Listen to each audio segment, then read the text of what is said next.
Hello and welcome to the London Aquatics Centre for Aquatics GB Swimming Championships. Over the next 6 days, we will be bringing you all of the action live from heat all the way through to the finals in the evenings. Get ready to feast your eyes on GB's best Paralympians and Olympians back in action. Hopefully some British records being broken and just lots of brilliant racing. Oh, and also on the line, qualification for the World Championships in Singapore. You will not want to miss a thing.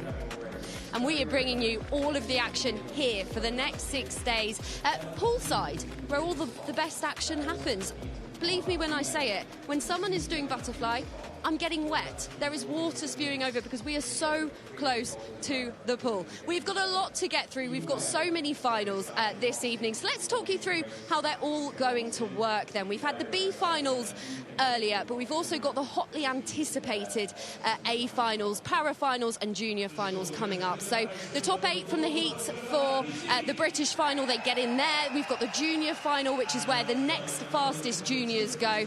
And then the B final is where the next 8 fastest swimmers go into that. And then we've got the para finals as well. The top 8 from the heats go into that, and that is all ranked on points. We have got so much coming up for you this evening. It is very excited. Feast your eyes on this. Take a look at this. Day 1, this is what it's looking like. Women's 50-metre breaststroke.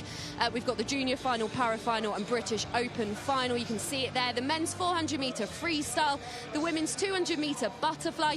The men's 100-metre breaststroke without Adam Peaty, but he is joining us in the studio before it all gets started, so you can wait for that. And women's 200-metre freestyle wraps it all up. It is all very exciting here in London, and I can say, joining me in the studio are these 3 lovely chaps. You're going to be hearing them across the 6 days. We've got Andy Jameson, Dan Jervis, double Olympian, and Paul Noble, 15-time Paralympic medalist. Thank you so much for joining us, guys. Andy, I'm going to come to you first. I don't know if you can hear me, it's very loud in here. So much has changed between the British Championships last time when you called it. You've also been to Paris, so what are you expecting to see here today? Well, I think Paris was an absolutely cracking meet from all sorts of perspectives. From the internationals, where Liam Marchand stole the show, the Frenchman in France, that was wonderful. The Brits were brilliant, the men's 4x2, and we'll see that here, you know, again, so that 200 metres freestyle. But I think tonight I'm really looking forward to that men's 400 metres freestyle where Jimmy Guy, he's been on that 4x2 free relay, he's got 3 Olympic golds. He's doing 400 freestyle for the first time in 9 years. Who knows what he can do? He seems so excited for that, by the way. He finished the heats and he just went, well, that was a nice morning swim. All right, James. Dan, let's go to you, because usually we're used to seeing you in that pool, but this time you're wearing a microphone. You're not wearing it, you're holding it. Yes, well, usually I am sat on this chair, but I'm out of breath, so it's nice. I'm a bit more chilled out. I'm still very nervous. It's a very different job. I've learned that since this morning, but I'm loving it. I am loving it. Are you finding it okay? You're enjoying it? I am enjoying it, absolutely. Yeah, it's great. I'm having fun. Good. Paul, how excited are you? How excited are you for the next 6 days? And look, these para swimmers have got so much talent, haven't they, within them? And we've seen so many fast times already today. Yeah, I mean, Paris was fantastic for the GB team. 18 gold medals, right at the top end of our expectations in Paris. And we're looking to follow that up today. We've come out of the traps quite quickly. Already had a world record today for Freya Rogers in the 200 butterfly. So more records to come, hopefully, and more qualifications. We're going to talk to you about Freya Rogers in a little bit later. But let's talk you through how selection is going to work. Because the big thing here at the British Championships is who is going to get on that plane for Singapore at the World Championships in the summer. So this is how it works. First place, if you get under that time and your hand touches that wall first, you will be on the plane to Singapore. If you come second but you're under the time, then they've put themselves in with a great chance with the selectors, of course. Remember, we've got the relays, so the top 4 in the 100 and 200 metre free will be with a ticket on their way to Singapore. And there's also a few other discretionary picks, and there's a max team of 30, so remember that. There are pre-selected athletes because, of course, they won medals at Paris. Matt Richards, Duncan Scott, James Guy, Tom Dean and Ben Proud. Let's take a look at how it works for the para swimmers then, because it is a little bit different perhaps a little bit more simple, actually. There's 24 places in total up for grabs to go to Singapore. Up to 18 can be selected at these championships, and they must go under the time in the heat or the finals. No one will automatically be selected, and all athletes under the time will be up for consideration.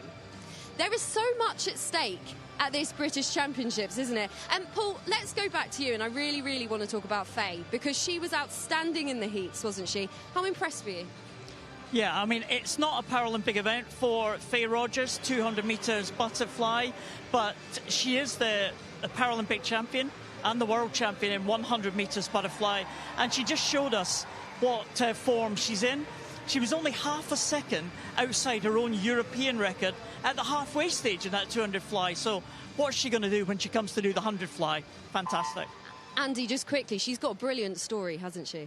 She has an amazing story. She was actually in the Olympic trials as an able-bodied swimmer for the Tokyo Olympic trials, then went to university up in Aberdeen, had a car crash on the way up, which was just terribly sad, was told she'll never swim again, and then has come back and she's broken 2 world records on a 200 fly in one day today. Unbelievable. Patrick Miley, the coach up there in Aberdeen, has done a wonderful job with her. Indeed. Paul, back to you, because Ellie Challis, we're going to be seeing her in action fairly early this evening. Double world champion, of course. What is going to be a good time for her? Because she's going to be swimming on her own against the clock. Well, she is the world record holder in this event, the SB2 event, but it's not an event at the World Championships for her. So she's going to have to swim a very high standard to make that qualifying time. I think if she can dip under the 110 mark for the 50 breaststroke, it'll be a good time for Ellie. She's got her better events to come later on in the week. 50 backstroke is the one she'll be looking for. She's the Paralympic champion in 50 backstroke, so we expect good things for Ellie. She's such a character. It's always a pleasure to watch her and to commentate on her swimming her races. Okay, and Dan, just very quickly, what are you excited to see out there today? Who's catching your eye? Oh, I can't wait to see the 400 free. I think Jimmy's going to absolutely smash it, but I think Kieran Bird, I think he's going to smash her as well. I'm so excited to watch them fight it out.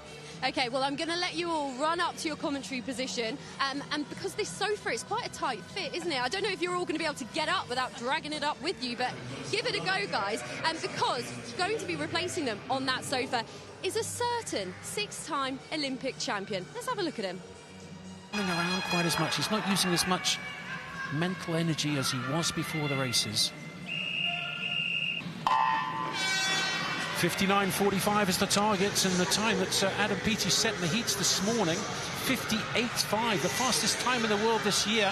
Well, it's a fantastic stepping stone forwards, also coming well through his Archie Goodburn in 6. At the moment, second maybe is just about Wilby in 3, but Peaty, no doubt about the winner. The time, 57.94. I cannot believe he's just gone under 58 seconds for 100 metres breaststroke. This guy is just phenomenal, absolutely phenomenal. 57.9 on his comeback, and now that, I've got to tell you, is going to send shockwaves throughout the world. 57.9. Well, Adam, so much has changed from last year, but mainly I think the big thing is your tash. Talk us through it. Well, you know, sometimes you've got to try something new, haven't you? You certainly do. How do you feel watching that back? Quite emotional, actually.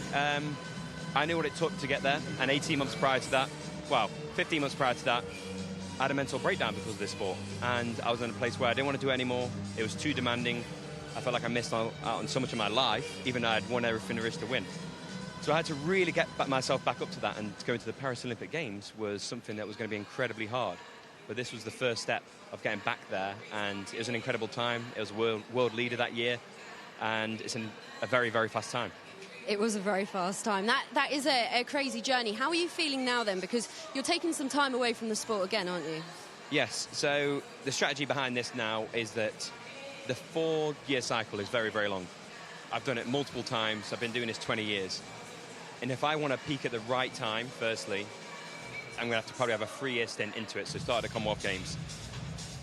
Also, with that, I was ready to retire after Paris. I'll be honest. I was ready to go. And you know, because again, this sport is so demanding. I thought I was done, and I thought I'd go into more into the business with the AP race. I'll still be involved in the community and still got so much to give. But December, I was like, you know what, I'm going to go again. And then the 50s were added, I was like, oh, I can't back out now. You've brought me nicely onto it. Was that the thing then? The 50s were the deal breaker, or did you think, oh, even if the 50s weren't included in LA, you would have done it? Oh, you know what? I think I've just got so much to give, and I've still got so much to learn. And I think you're an athlete, doesn't matter what age you are, and if you feel like you're still having fun whilst doing it, then why not? Why not? Because I want to approach every single day with the attitude that the sun always rises. I've been through some horrendous times, but I've been through some incredible times. I want more incredible times, so let's go. It's going to be so exciting to see you do that 50, by the way, because that is going to be ridiculously fast. Let's talk a little bit about what is coming up tonight then. What's the biggest thing? What's the biggest event that is really catching your eye? Is it the 400 freestyle? Well, normally it would be, but 100 breast. No one's been in that race that hasn't won it over the last 10 years. So I think that it's going to be a very, very close race. Let's talk about that one in a sec, but I want to talk about the 400-metre freestyle. I'm going to make you talk about the 400-metre freestyle. Your best mate, James Guy, is in it, but he's going to be coming up against Tyler. What are you expecting there? Well, Tyler, very young. I think he's out of Loughborough University. And Jimmy, for me, is obviously one of my best men. So I want him to win. He's got an incredible heritage in this race. But again, you never know what's going to happen at championships. So I think Jimmy's going to go very fast tonight, and I'm backing him. So yeah, let's do it. Tyler Melbourne-Smith, who we just saw earlier, is one of the youngsters up and coming, you know, really fresh on the scene, and he's coming up against James Guy, who's been around for ages. He holds the British record in that event, but he hasn't competed in it for so many years. I know, but that's the exciting thing. Yeah. So I think for us, I love seeing Jimmy push himself. He's done so many events. He's so talented. And I'm always going to back him. So he's an AP race athlete as well, and he does so much interaction with the kids, which is so important for the grassroots. And who knows, one day he might still be there, and we have one of the kids who've come from the clinics. Probably, hopefully. Let's talk about that 100-metre breaststroke final then, because for the first time, you're not going to be in it, and neither is Will be. So this is a perfect opportunity for someone new to come up and take that position off you. Well, yeah. I mean, they're definitely going to take it off me. There's no late entries here. But Do you not fancy it? Nah, not today. But it's going to come down to that first 25 and the last 25. And if they get that first 25 right, it can go either way. But Archie, for me, is a very strong contender. But Greg, lane 4, I train with him for years. I know how hard he works for moments like this. So I believe in go either way. Then you've got Max as well, haven't you? Who's younger, he's coming through, but he is so good and so fast. Yes, exactly. And that's what we're talking about with that next generation of talent. And hopefully next year, I'll be here racing all of these. So I want to see people go. I want to see people go 59 tonight. I was talking to Max earlier after the heats, and I said, how does it feel racing in this event when Adam Peaty's not in it? And he just laughed at me because he was like, I'm just so used to seeing Adam just absolutely storming it, you setting the pace. Let's talk about the women's 200-metre free then. Freya Colbert just absolutely walked it this morning in heats. Are you expecting the same again in this final? Yeah, I mean, it's more tactical in the mornings, especially in those events.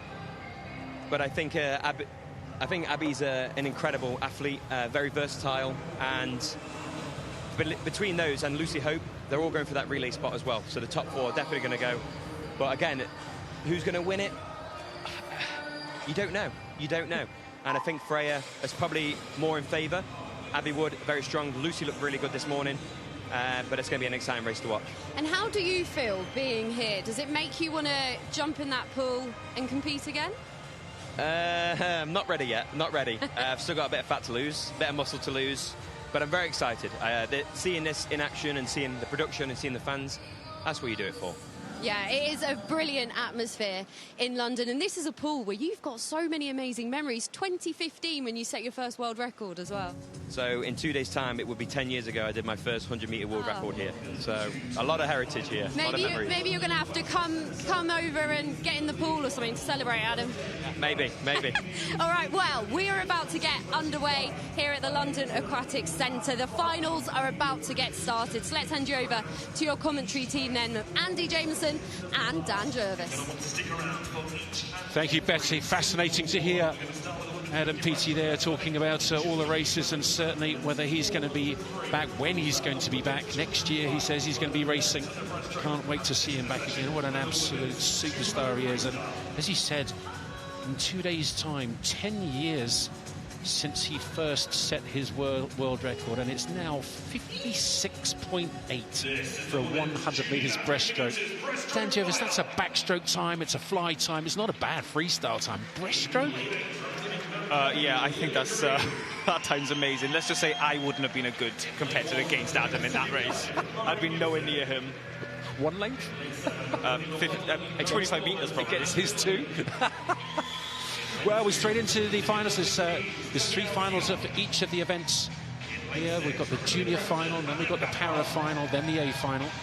And this first one, the junior final, we've got Mary Gibson of City of Cardiff in 1, in 2, Daniel Seong of Milton Keynes. 3 is Millfield's Charlotte Hardy. Imogen Miles of Sevenoaks in 4, the 15-year-old. Gabrielle Idle-Beavers of Mount Kelly in 5, in 6 it's Hannah Capron of Repton. 7, Anna Finlay of Northumberland and Durham. And in lane 8, Lily Green of Mount Kelly. The B final, the junior final I should say, of the women's 50 metres breaststroke. Of course, up until last week, not an Olympic event, and suddenly it is. It's suddenly taken on a massively different spec to this 50 breaststroke. Take your marks. There will be 50s at the World Championships, but Great Britain hasn't set qualification standards for the 50, but I'm sure they will be doing after this year. It's only just come in, so too late for this championship, but very good first 25 here for women in lane number 4. That's Imogen Miles, the red hat right in the centre. Also going well is Gabrielle Idle-Beavers of Mount Kelly in 5. It's 4 and 5 at the moment. Coming through quite quickly is Charlotte Hardy of Millfield in 3 in the green hat. Goodness me, this is going to be tight. Imogen Miles, I think the 15-year-old in 4, and the red hat's got it. She has 31.83. Well, that's a new lifetime best by 0.4 of a second for the winner of the B final, the women's 50 metres breaststroke, Imogen Miles of Sevenoaks. Second was Gabrielle Idle-Beavers of Mount Kelly, and third the Millfield school student Charlotte Hardy. But timed it to perfection there in the red hat in the centre, Dan. Yeah, definitely. You know, especially the last 15. She got flippers on. She just all of a sudden sped up and she smashed that wall and overall smashed the race. She looked great. A really good attack inside that last 15 metres, but spotted the wall beautifully, the 15-year-old in the centre. And Imogen Miles of Sevenoaks Swimming Club wins the B final in the 50 metres breaststroke. And really good time, 31.83. Gabrielle Idle-Beavers second. Third was Charlotte Hardy of Repton, of Millfield, with Hannah Capron of Repton in 4th.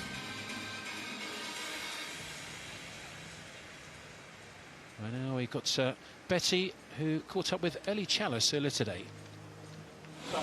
Ellie, back in the pool. How did you find that? Yeah, it was okay. Just kind of a heat swim. Felt like it was quite early this morning and first day here, so just getting used to everything, but decided to race again in the final. Yeah, you are going to be in the final. Is there anything that you want to sort of improve on from that you can take into tonight? I think kind of just all of it. I think the first session, everyone's just kind of trying to get to grips with where everything is, what's going on and everything like that. So now things are set, then I'm excited to race again tonight. And just quickly, how are you feeling after Paris? Obviously, you've had time to sort of think about it a lot. Are you feeling good? Are you feeling ready to go again? Yeah, I'm feeling good. You know, Paris was amazing and I really couldn't have asked for any better, but I'm excited again this year. Obviously, World in Singapore was quite exciting, so I'm excited for that. All right, good luck. Thank you. Thank you. Please welcome the women's multi-classification 50 metres breaststroke final.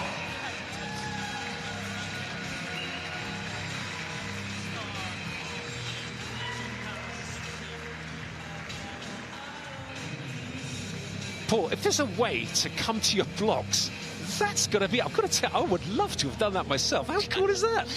Well, we could try it later on. I'm sure Ellie will give you a go of the little scooter she has. I would do it. 100%. If I could do that in the Olympics, that's how I'd like to enter the poolside. We will see Ellie Challis later in the week, Andy. That is a bet now. There you go.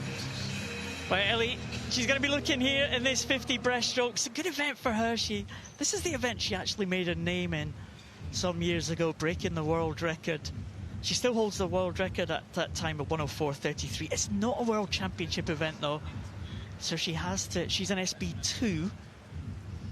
Just for information, S1 to 10 of those with physical impairments,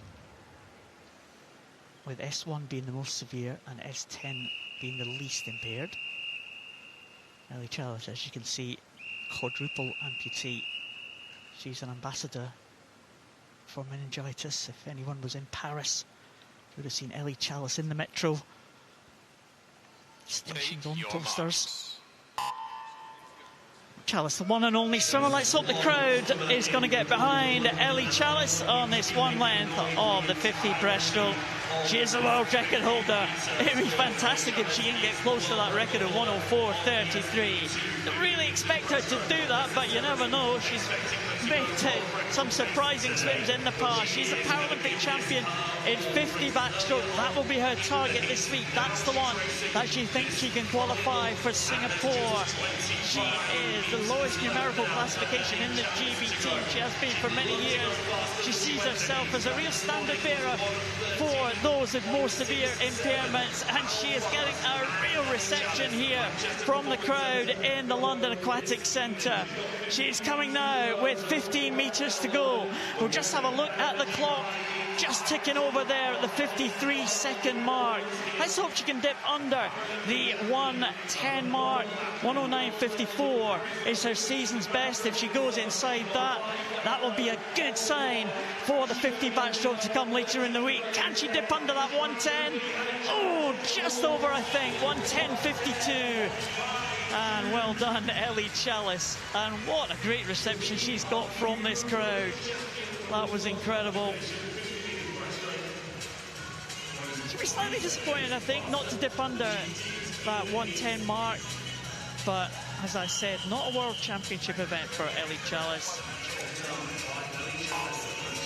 The technique she's developed over the years, as you can see, she doesn't really get much propulsion from those short limbs of her, not too much from the legs at all. But she makes use of what limbs that she has to great effect, and that is why she's a world and Paralympic champion. 1:10.52 the finishing time for Ellie. 759 points, you might have seen it on the caption. The para swimmers all gauge themselves against the standard time for their own classification. That's why there's 7:59. The result is confirmed. Ellie Challis will win that one. The SB2 swimmer takes the multi-classification 50 breaststroke for women.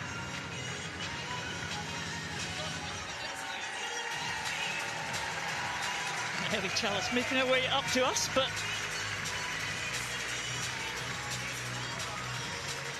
she might have been. Oh, she's got called back then, Andy. Thought we were going to get a chance for to have a look at her. I think she's going to be with Betty very shortly for a little bit of an interview. Medals as well to come, I suppose. Well, it's multi-class event. Yes, I think she's just nipping over to get a medal. And the medals will be presented here by some of the social impact kids. Ellie Challis, congratulations. How did you find that? Yeah, it was way better than this morning, and I think, you know, it's an event for me this year at World, so hoping it goes better for the rest of the season, but it was better than this morning, so I'm quite happy. I'm sure it will. Look, you were racing against the clock. You were in that pool on your own. How is that? I generally find that better than I did this morning, just because, like, seeing people swim off is just not enjoyable. So it's kind of just better to swim it by myself. Yeah, I've done it for quite a few years now, so I'm kind of used to it at this point. And you've got a brilliant crowd here at London as well to cheer you on, which I imagine helped. Everybody in London, give it up for Ellie Challis. Thank you. And medal presentations to come for Ellie Challis for this 15 metres breaststroke. Medal presentations by the social impact kids. The medals will be presented by Mark Foster. Mark Mark Foster, that's a surprise for us. We didn't see Mark Foster sneak in there. Oh, well done, Mark. I'm not sure he's a social impact kid, but actually, I know him very well. Let me tell you, he should be. Great friend of mine, super chap he is. Well, 10-time world champion Mark Foster presenting the medal there to Ellie Challis. And now we are back to the studio and back to Betty. Thanks, Andy. Brilliant work over there from Ellie Challis. Let's take a look at what else is to come this evening, because we've got plenty of action for you to get involved in and enjoy, most importantly. So coming up next, we've got the men's 400-metre free. Now, this one is absolutely fascinating, mainly because Jimmy Guy, who holds the British record back in 2015, is competing in this event for the first time in a very long time. We'll see how he gets on. We've got the women's 50-metre breaststroke as well before that, the women's 200-metre butterfly coming up, the men's 100-metre breaststroke without Adam Peaty. We've also got the women's 200-metre freestyle, which is also incredibly intriguing, because we're also going to work out who is going to be grabbing those relay spots. I'll hand you back to the commentary team. Thanks, Betty. I'm really looking forward to this one. Women's 50 metres breaststroke final. And the fastest seed right in the centre in lane number 4 will be Cara Hanlon from Edinburgh University. Didn't go to Paris, but won the trials on the 200. Second on the 100 metres breaststroke. Has been to the World Championships before, Fukuoka in 2023. But the full lineup, here we go. Stoimanova of Swansea goes in lane 1. In 2, Amy Crowley of City of Cardiff. In 3, it's Amelia Riggett. Riggett in lane number 3 for Mount Kelly. In 4, it's Cara Hanlon.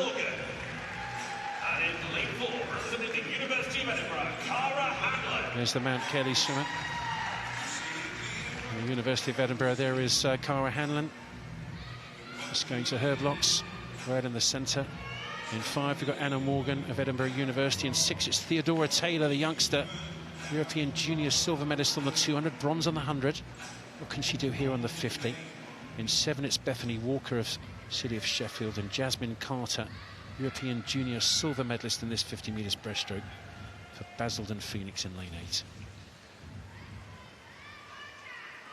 Expecting fireworks here, Dan.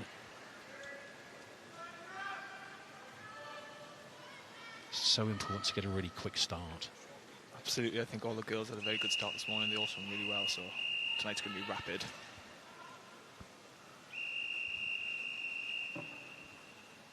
'25 Aquatics GB final, women's 50 metres breaststroke. Cara Hanlon, the fastest seed in 4. Take your marks. Some great juniors in this final in 6 and 8 as well. Theodora Taylor and Jasmine Carter.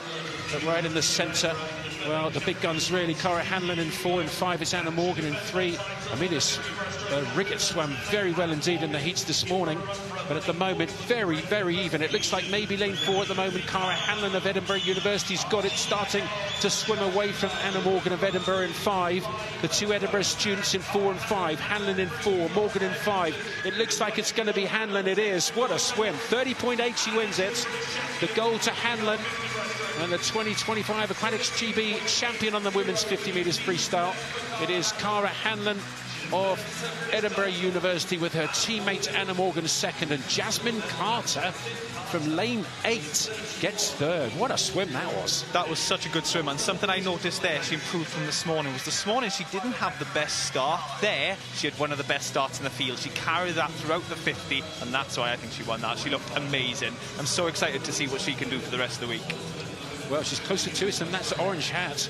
The camera focusing in on the centre, as rightly so. The winner there, Cara Hanlon of Edinburgh University, with her teammate in second, Anna Morgan. Let's see the confirmation of the result officially there. Hanlon wins it from Morgan in second, the 2 Edinburgh University students. Jasmine Carter from lane 8. 31.4 gets the bronze. Very good swim indeed. Wow. Theodora Taylor, the youngster, in 4th too. Wow. And over to Betty with the medalists. Congratulations. Cara, we're going to talk to you because that is the fastest that I believe you've gone all season. How do you feel? Yeah, I feel really good with that. It's nice to come to this pool and do a 50. I've actually never done a 50 in this pool, so it's one for firsts. Well, it must have felt pretty good. Yeah, thank you. No, it feels good. And look, this is an event now that will be in LA 2028. So does that change how you think about LA 2028? I think it's really exciting for the sport. I think a lot of people have been waiting for that for a while, so it's really, really great news that it's now part of the programme. All right, lovely stuff. Congratulations, everyone. Give it up for our medalists.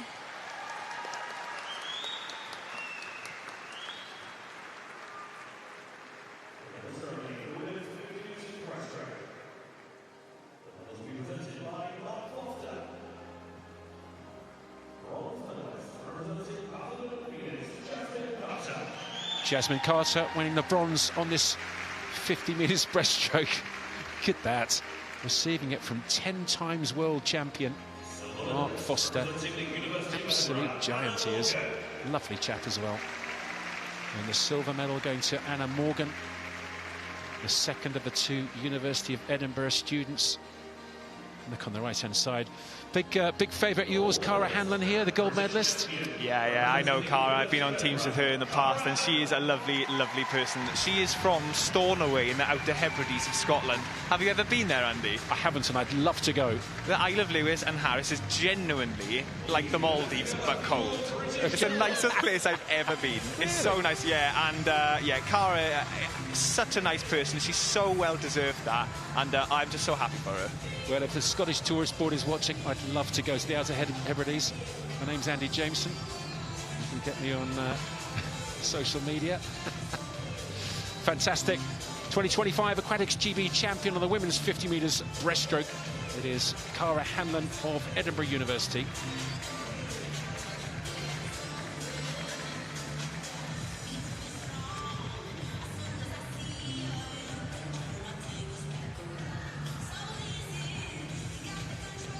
So straight into the next race, it's the men's 400 metres freestyle, junior final coming up.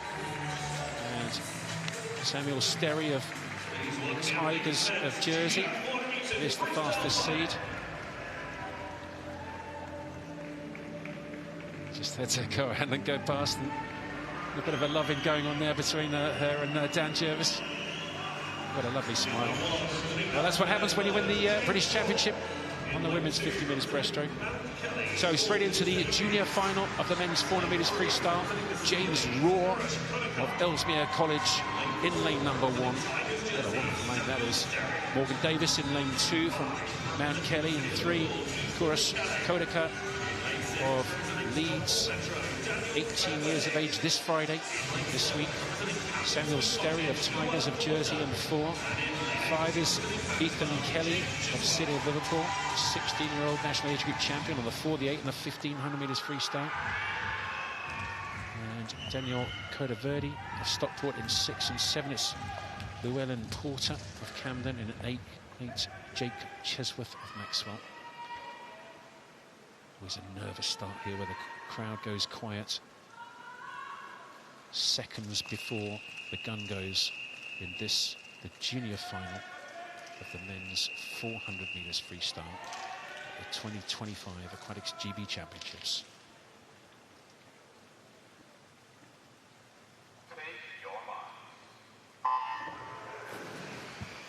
So in 4 and 5, head-to-head, the 17-year-old national age group champion on the 4, the 8 and the 15 in lane 4 against the 16-year-old national age group champion in the 4, the 8 and the 15.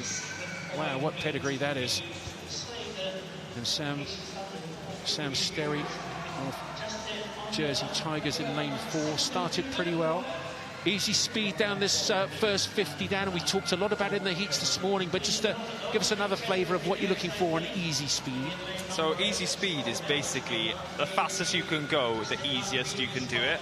On that 50 then, I'd probably give the gold medal to that 50 to Llewellyn Porter. He looked excellent coming out of that, coming out of the dive, but as we can see, Ethan Kelly is really taking this 100 out. He wants to fight the field here.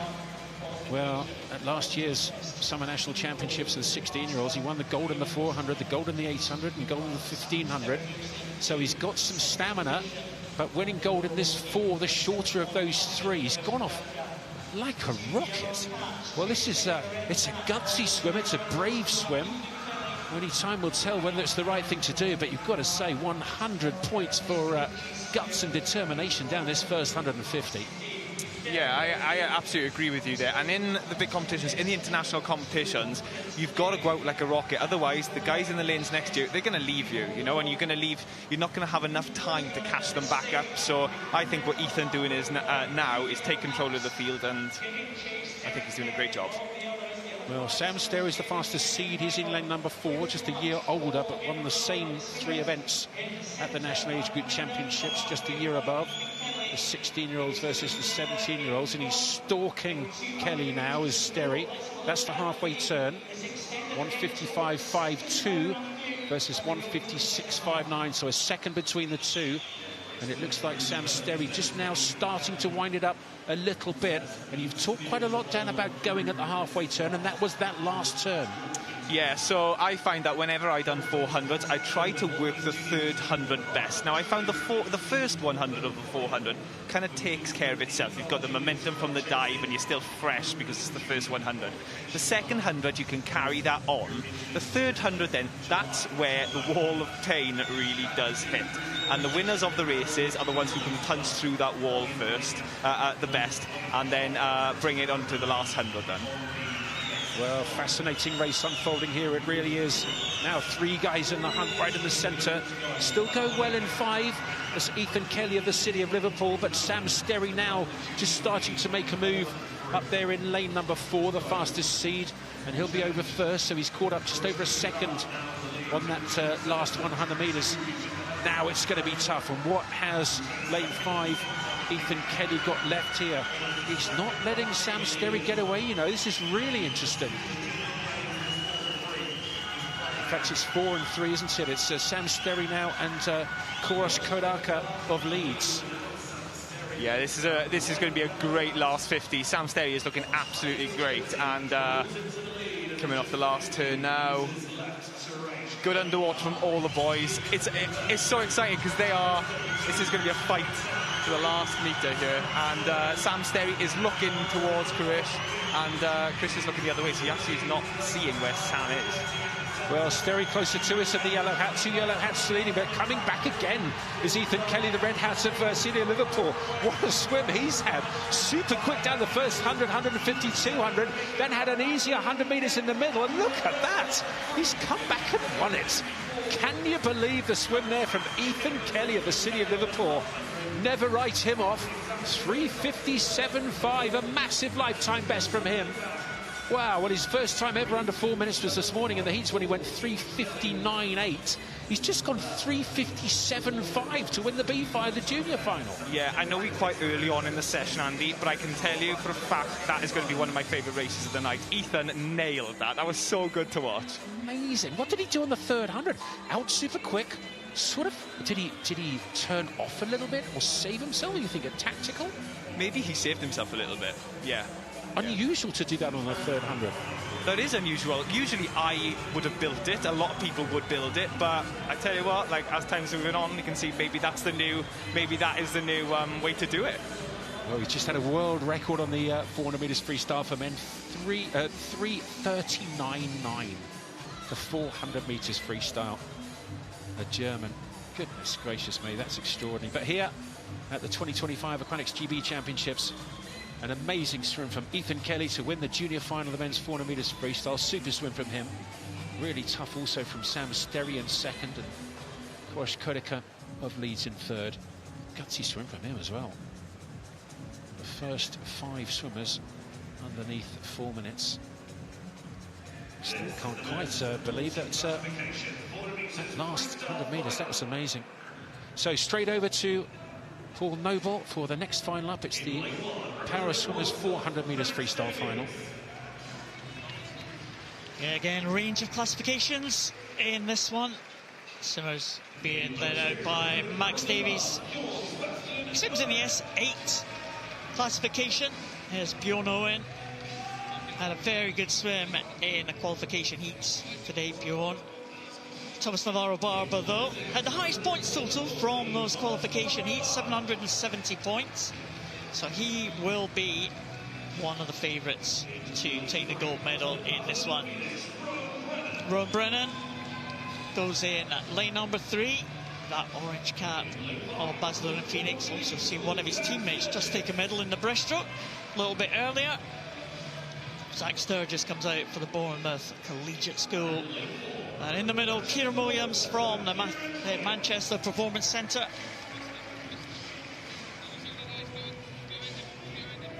He's avoiding the camera as he comes out there. There he is. He's appeared at the end of the lanes. That is Kieran Williams in that middle lane, lane number 4. He was the fastest from the qualification heats, but of course, it's all about the points because it is a mixed classification.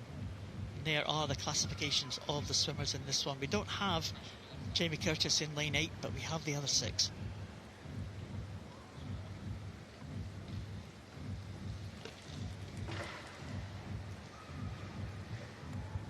Actually, it's lane 7, I think, that has withdrawn Sam Downey. So Jamie Curtis is in lane 8, but Sam Downey's withdrawn, I think. In fact, both of them have withdrawn. There we go. I'm pleased you're all watching. Yeah, both out. Oh, Ron Brennan. That orange cap. Yeah, we have lost Jamie Curtis, a late withdrawal there. Sam Downey as well withdrew a little bit earlier this afternoon, but we're still going to have a good final here, and it could be pretty close in terms of time. And these are some of the young swimmers that are trying to make their way in to the GB team. The only one really with international experience of any note, Thomas Navarro-Barber, who goes in at lane number 6, so swimmer closest to us. He swims in the S9 classification. So as the classification works in para swimming, S1 to S10, those are the physical impairment, with S1 being the most severe and S10 being the least impaired. So we have 3 S10s in this one. And Paul, when you've got a race like this, you've got 3 S10s, 2 S9s and an S8. Would the S10s watch each other and have like a mini head-to-head race within the race, or would they just try and race everybody? Well, I think they're going to be racing their own race, but they're aware that they're in the same classifications as the swimmers around them, so they will keep an eye on these 2 S10 swimmers. Kieran Williams probably going to be the favourite for this one. And if the other 2 around him, Rowan Brennan and Zach Sturgis on either side, are up with him, you can be sure he's going to be trying really hard. It's difficult when you're against swimmers of different classifications, because you're not really sure where you are in terms of points, because the points totals are based on a standard time for that classification. So you could be something like 5 or 6 seconds difference. So it's difficult to tell, as you know, Andy, in the pool, if you're 5 or 6 seconds behind or ahead of anyone. But it's quite easy to tell if you're ahead of the swimmer next to you, if you're in the same classification. Indeed, and it's interesting to see how this has ended up being seeded from the heats this morning, because in 3, 4 and 5 you've got the S10s, and then outside of them in 2 and 6 you've got the S9s, and then up there in lane 1 you've got the S8. So very much a head-to-head between these S10s at the moment at this halfway stage here. Yeah, and it's Kieran Williams leading them through here, 2:08.36 ahead of Zach Sturgis and Rowan Brennan. So the spearhead is pretty much a perfect pattern there. Could be the battle for the gold. It might be Bjorn Owen and Thomas Navarro-Barber. Bjorn Owen from Hamilton Bath Club in Scotland, Thomas Navarro-Barber from Portsmouth Northsea. That might well be the battle in terms of points. They were only separated by half a second, and that was 4 points. So there's the battle just coming into that turn there. And you can see Navarro-Barber, European Championship finalist last year in Madeira, just ahead of Bjorn Owen. Bjorn Owen, the 18-year-old. Thomas Navarro-Barber, 21 years of age. So it's going to be a real head-to-head between these 2. And it's looking like a very good contest there. That's the 2 swimmers at the back of that leading field of 5. But Kieran Williams, he's an experienced campaigner as well. based in Manchester Performance Centre.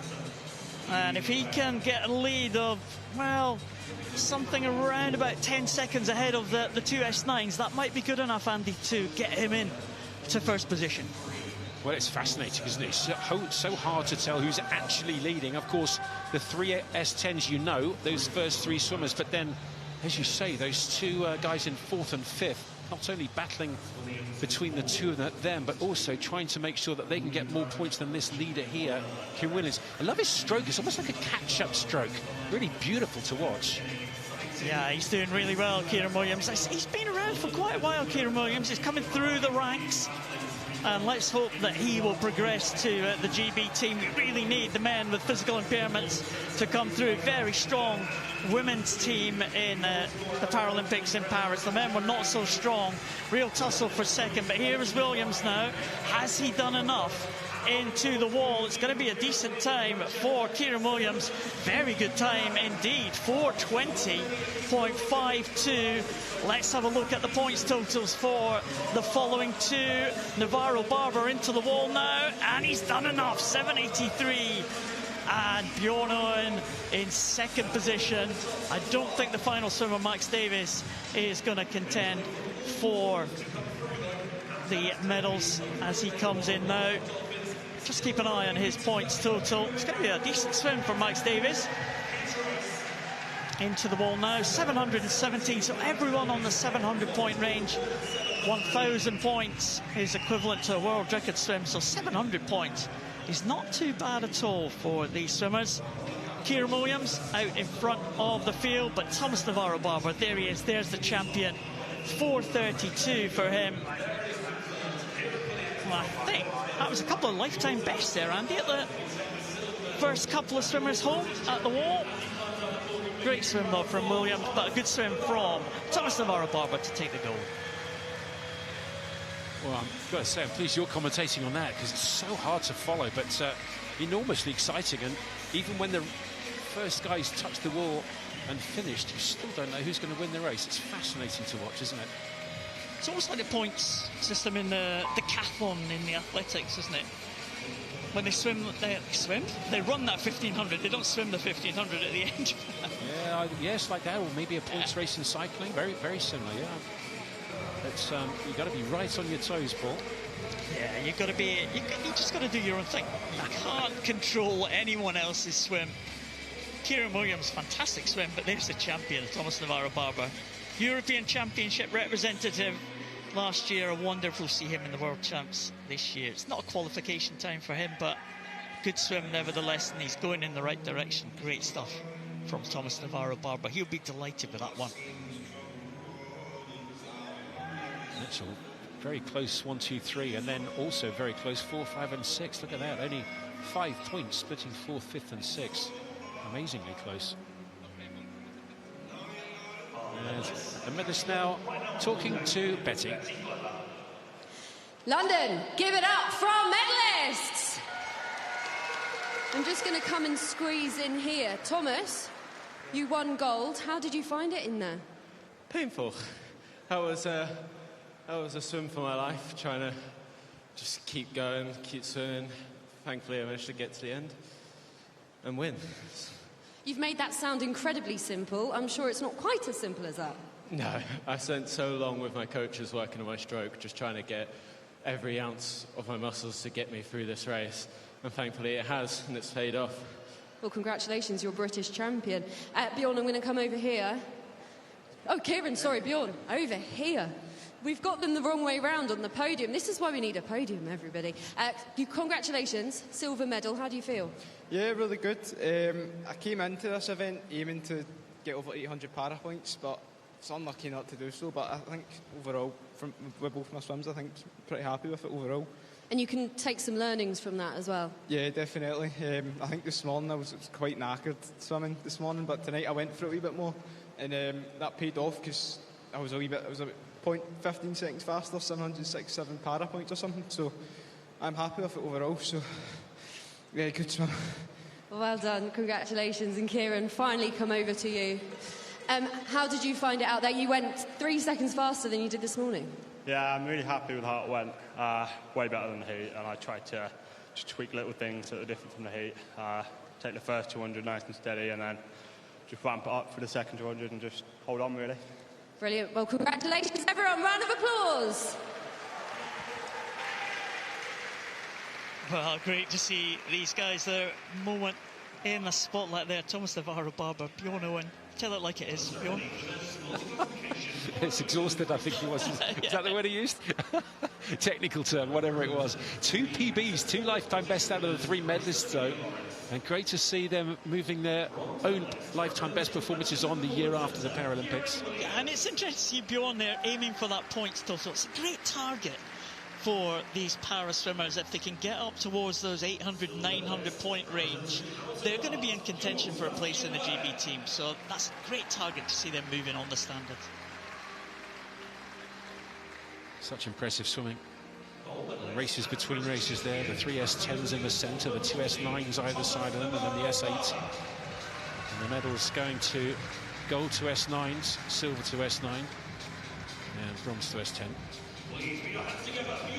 Well done to the medalists. Great swimming. We'll see them again later in the week. We're back again for more para events, these guys. Let's hope they continue that good form. Thank you, Paul. Well, next race up is the men's 400 metres freestyle final at this Aquatics GB 2025 Championships. And really looking forward to this. And Betty caught up with Jimmy and Tyler this morning. Tyler, I'm going to come to you first. Yeah. How did you find that? You happy? Yeah, it was pretty comfortable. Just went to plan. Plan was to save as much as possible for tonight. So won my heat, made it through the final. That's all I wanted, really. Yeah, it was good. Job done. And how do you feel about swimming against this guy later? Yeah, a long time with your son. Long time. I've been watching him since I was 9 years old, and yeah, so it's pretty crazy, really. Go on then. How did you find that? Because it's the first time you've done that for a very long time, isn't it? It's the first time I've raced a 400 here since probably 2015. Long course, shave, so quite interesting. But like Tyler said there, about getting the morning job, get the job in the morning, and then try to save as much as you can for the final tonight. But yeah, really good swim in the morning. You made that look very easy when you got out. You looked fine. That should ideally hope so, yeah, especially being rested now and shaved. But yeah, see what we can go tonight. You know, like Tyler said before, I've known him since he was 9 or 10 years old. So our first coach was the same one, almost 20 years ago for me. But just shows generations coming through now, and it's nice to see some young lads coming through for the 400. Perfect. Thanks, guys. Good luck. Cool, thank you. It's a freestyle final. Well, great to hear them. And Tyler Melbourne-Smith, hilarious. Yeah, that's all right. I've been watching this guy since I was 9 years old. Well, he's an absolutely brilliant swimmer. There is his British record set in 2015 at Kazan at the World Championships. He's in lane 4, the fastest seed. It is Jimmy Guy. Well, I'll just quickly run through the finalists for you. In lane 1, it's Rhys Grady of Stockport. In 2, it is Tyler Melbourne-Smith. We just saw him. 3 is Kieran Bird. Don't count him out in 3. Jimmy Guy in 4. Jack McMillan in 5 from Stirling. 6 is Luke Hornsey of Edinburgh University. And Ashley Sparks of Wickham in 7. And Sean McCann of Loughborough University did really well to make this final in 8. But again, joined by Dan Jervis, Olympic finalist in the 1500 metres freestyle. This is the 400. Can't wait to see James Guy and see what can he do here. Yeah, I mean, James Guy is such a phenomenal swimmer. He genuinely is the type of swimmer where you say in a few years' time, you say, I swim with James Guy, and he's incredible. And I can't answer you, Andy, in what he can do tonight, because we don't know. He could do anything, which is so exciting. Well, if you were to, I know you're not a betting man, and nor am I, but if you were a betting man, what would you bet on in terms of, here he is, what would you bet on him doing here? Do you think he can go close to his best of 3:43, 3:45 possible, somewhere around there? What do you think? I think he can be around 3:45, definitely, but he might surprise us all. He might beat 3:43, imagine. Oh. Well, I think the roof will come off, and certainly the person next to me in the commentary box will explode if that happens. It is the final of the men's 400 metres freestyle. The fastest seed in 4 is James Guy, but do not write off Kieran Bird in 3, Jack McMillan in 5. And if James goes out too fast here, and the other guys can sit on his feet and just use the wave, ride that wave for the first 200-300, it's not necessarily a done deal. You never bet against Jimmy Guy, 3 times Olympic champion. You just don't do it, do you? No, you don't. So the fastest 3 for me, very much the favourites for the medals in 3, 4 and 5. Kieran Bird himself, Olympic champion on that men's 4x2. He was in the heat, so was Jack McMillan. So 3 guys from that 4x2 free relay winning gold medals for Team Great Britain, 2 of them from the heats, and Jimmy Guy, of course, in the final. Dead silence for the start.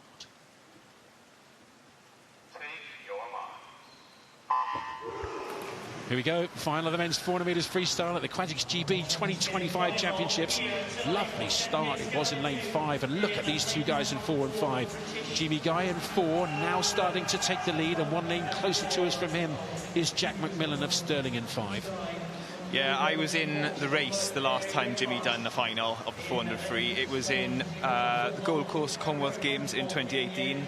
And yeah, I remember I was in the race with him, and at 200 metres he was below world record pace. And I can tell you, as a swimmer in the same race, that's quite humbling, Andy.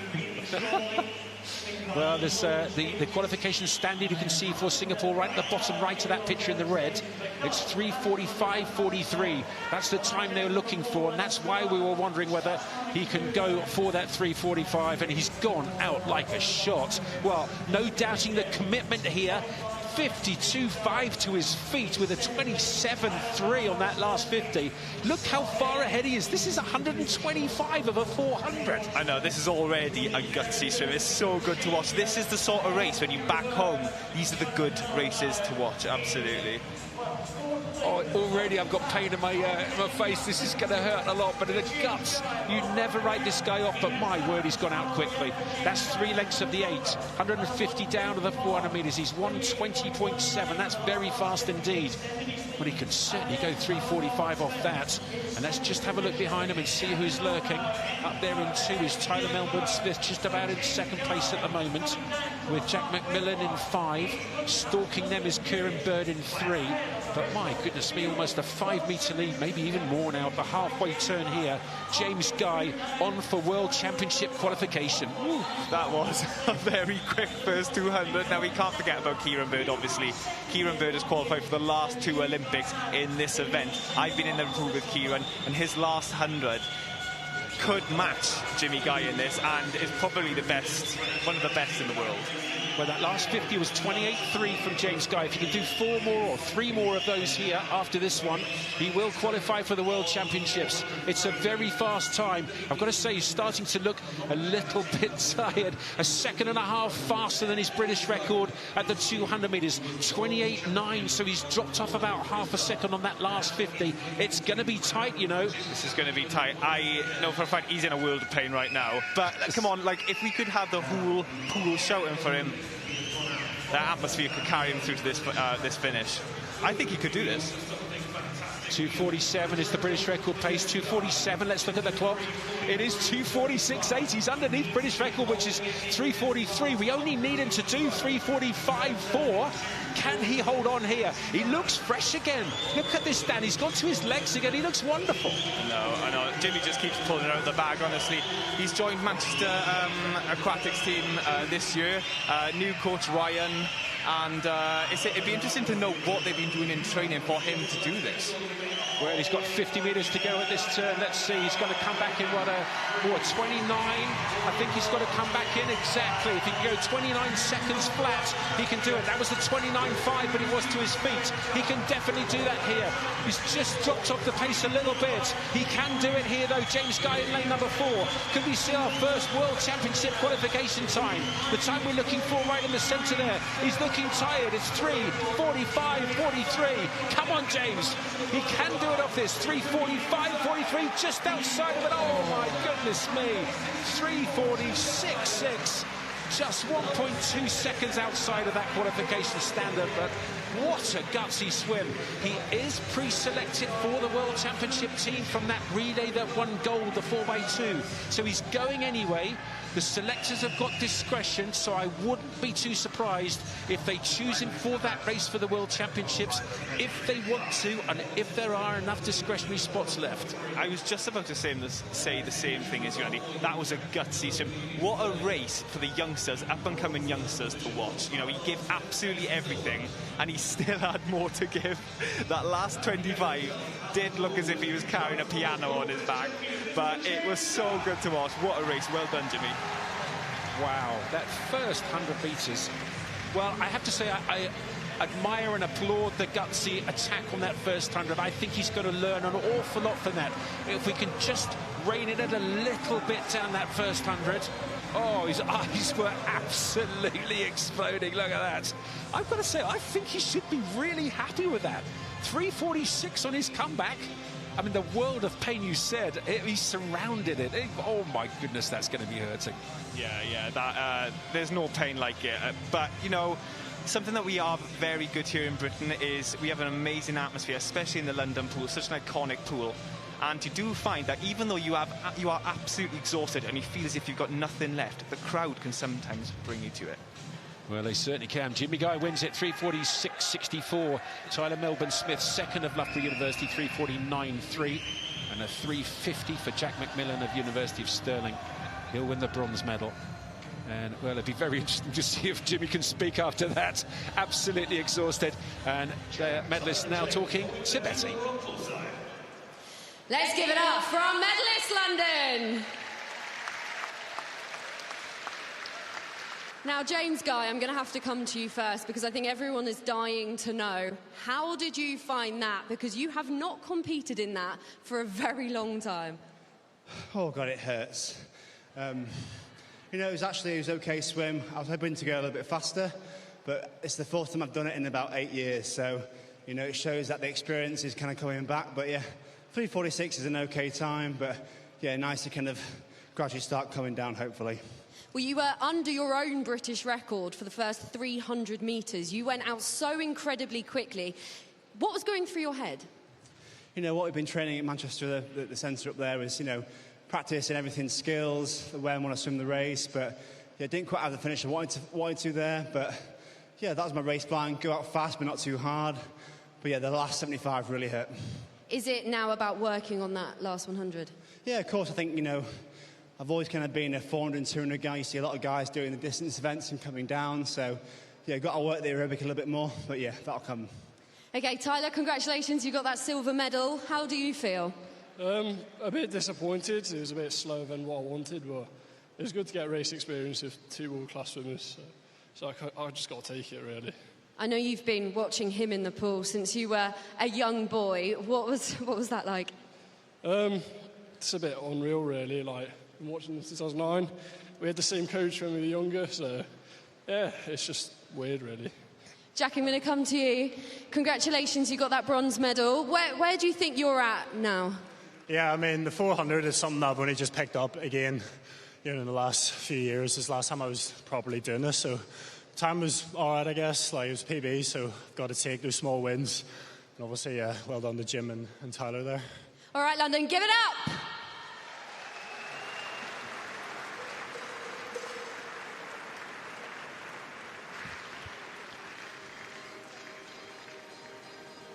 Ceremony for the men's 400 metres freestyle. The medals will be presented by Ellie Challis. This will be interesting.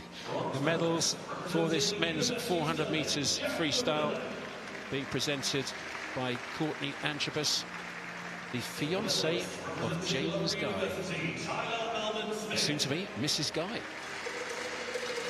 There we go, the bronze going to Jack McMillan of University of Stirling, the silver to Tyler Melbourne-Smith of Loughborough University. And fiancé and new national champion on the men's 400 metres freestyle is James Guy from Manchester Performance. What a swim that was. So gutsy. I love watching races like that, particularly from Jimmy Guy.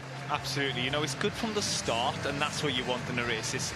I love stuff like that. I love watching races like that. It's so exciting.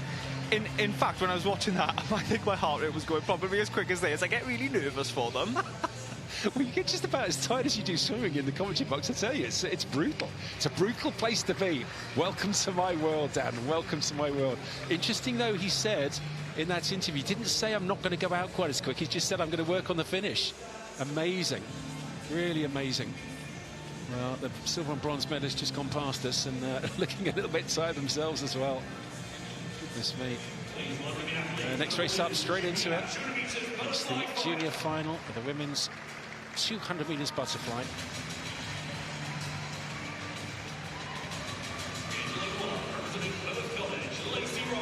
Lacey Roberts of Plymouth College going in lane number 1, with Poppy Lawrence of Leatherhead in 2. There she is in the blue. In 3, it's Lydia Caudle, a 13-year-old from Repton. In 4, Coco Croxford of East Kilbride. In 5, in the blue suit, Abby Roscoe of Wirral. In 6, in the yellow hat there is Lucia Lesty of Salford. With 7 is Isla Jones of the City of Sheffield. And in lane 8, in the red hat of City of Sheffield, it's Chloe Cook. Sheffield in 7 and 8, but the fastest seed in lane number 4 from East Kilbride is Coco Croxford. 16-year-old fastest seed. All of these swimmers eligible to qualify for the European Junior Championships, but it's a pretty quick time. It's 2:13.25. If they're going to do it, they've got to improve at least a second from the heats time this morning. Very possible, though. European Junior qualification for swimmers born between 2007 and 2011. All 8 in this final eligible.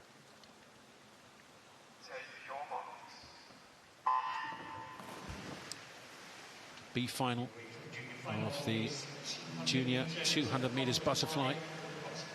And the junior final here, got some cracking athletes in it. Right in the centre there in the white hat. Started well, the 16-year-old Coco Croxford of East Kilbride. Yeah, so Coco in her race this morning had a PB, which is great for a morning swim, especially on the first day. And I think tonight the added atmosphere will really enhance that adrenaline. So I think we could see a PB definitely from her tonight.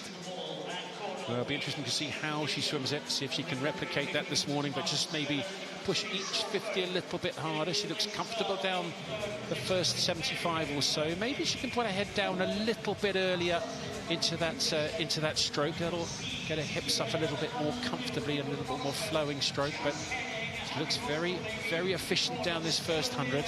Good first 100 from Croxford of East Kilbride in 4. Going with her in 3 is Lydia Caudle, the 13-year-old. So it's Croxford just about first the turn. I think it was from Roscoe in 5, Caudle in 3, Lesty in 6. Now the tough phase comes on this 200 fly. Yeah, definitely. I was speaking to Alice Thomas. So Alice won gold in the women's 200-metre butterfly at the Commonwealth Games in 2018, and I was talking to her about how the girls would be feeling throughout this race, and she was saying at the 125 mark, it's honestly like it's like a wall of breeze blocks fall on you, and you have to carry it for the rest of the race. You know, as you said earlier, Andy, that you can't necessarily go easy on flight because you have to get yourself out the water, so you have to try even when you're trying to go slow. It's very important to do so as well. If you do a slightly different stroke to go easier, the whole lot goes all kaput. It's really not very good at all. Yeah, absolutely. And it'd be interesting to see how Abby Roscoe finishes the race, because this morning she finished mid-stroke. Well, let's see how she does here. Abby Roscoe leading in the Black Hound of Wirral Metro, and this looks very good indeed. See if she can spot the wall. It's a better finish here. It is. Bang. Not too bad. A little bit short, but very good. And a great swim. 2:12.13. Well, we were saying if she can go under 2:13.25, she's going to do a European Junior qualification standard, and that is a massive lifetime best, and it is a new European Junior qualification standard for Abby Roscoe, winning that junior final of the women's 200 fly. Second was Coco Croxford, 2:13.7, so she's just outside of it. But Abby Roscoe, what a swim that was from her, 2:12.1. Her heat this morning was 2:15. Yeah, I mean, she's had a good day one, so I'm so excited to see what she can do for the rest of the week. It's so exciting. Well, what a junior final that was. And now, well, the A final coming up. And Betty this morning caught up with Laura Stevens and Kiana McInnes. Okay, heat's done, job done. Are you happy, Kiana? Yeah, definitely. I think sort of the heat at trials is just about sort of getting a nice centre-ish lane. I think, yeah, even from the heat, it's kind of hard to tell where everyone's at, because I think in the 2 fly it is a bit easier to sort of like chill and then just see what happens in the final.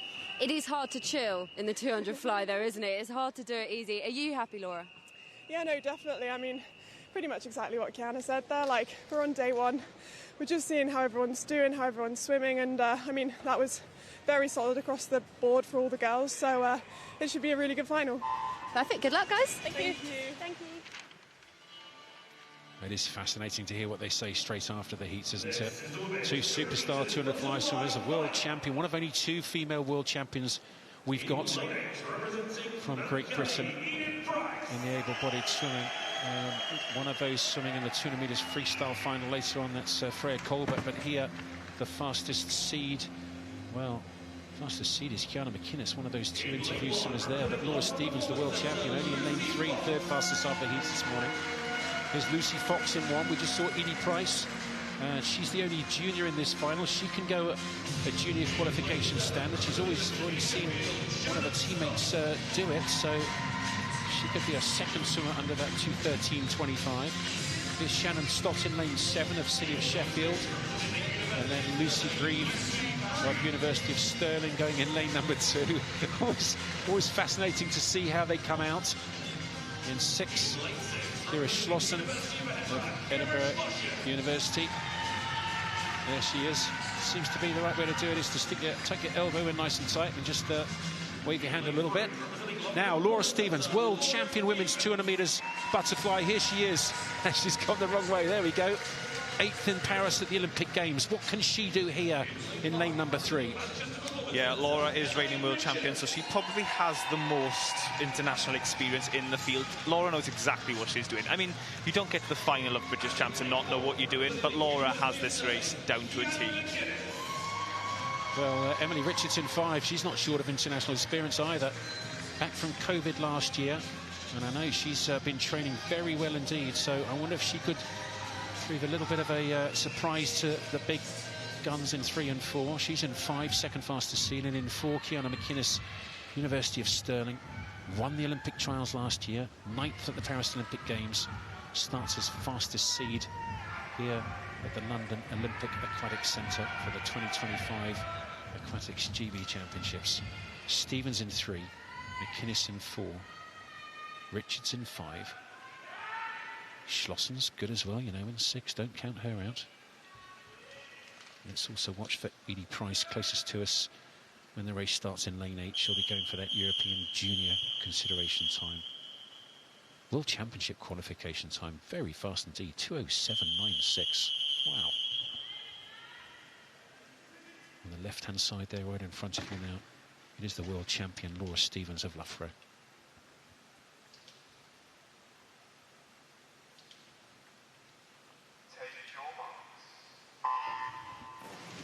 Absolute silence for the start here. The women's 200 metres butterfly, the big final, the A final, the 2025 Aquatics GB Championship final. And straight into a stroke right in the centre. Lovely, comfortable. Well, talk about easy speed on fly. Hold your stroke and hold it well. And Kiana McInnes looks really good down this first 35 metres or so. Yeah, that was a great first 25 and coming up to 54, Emily and Kiana. And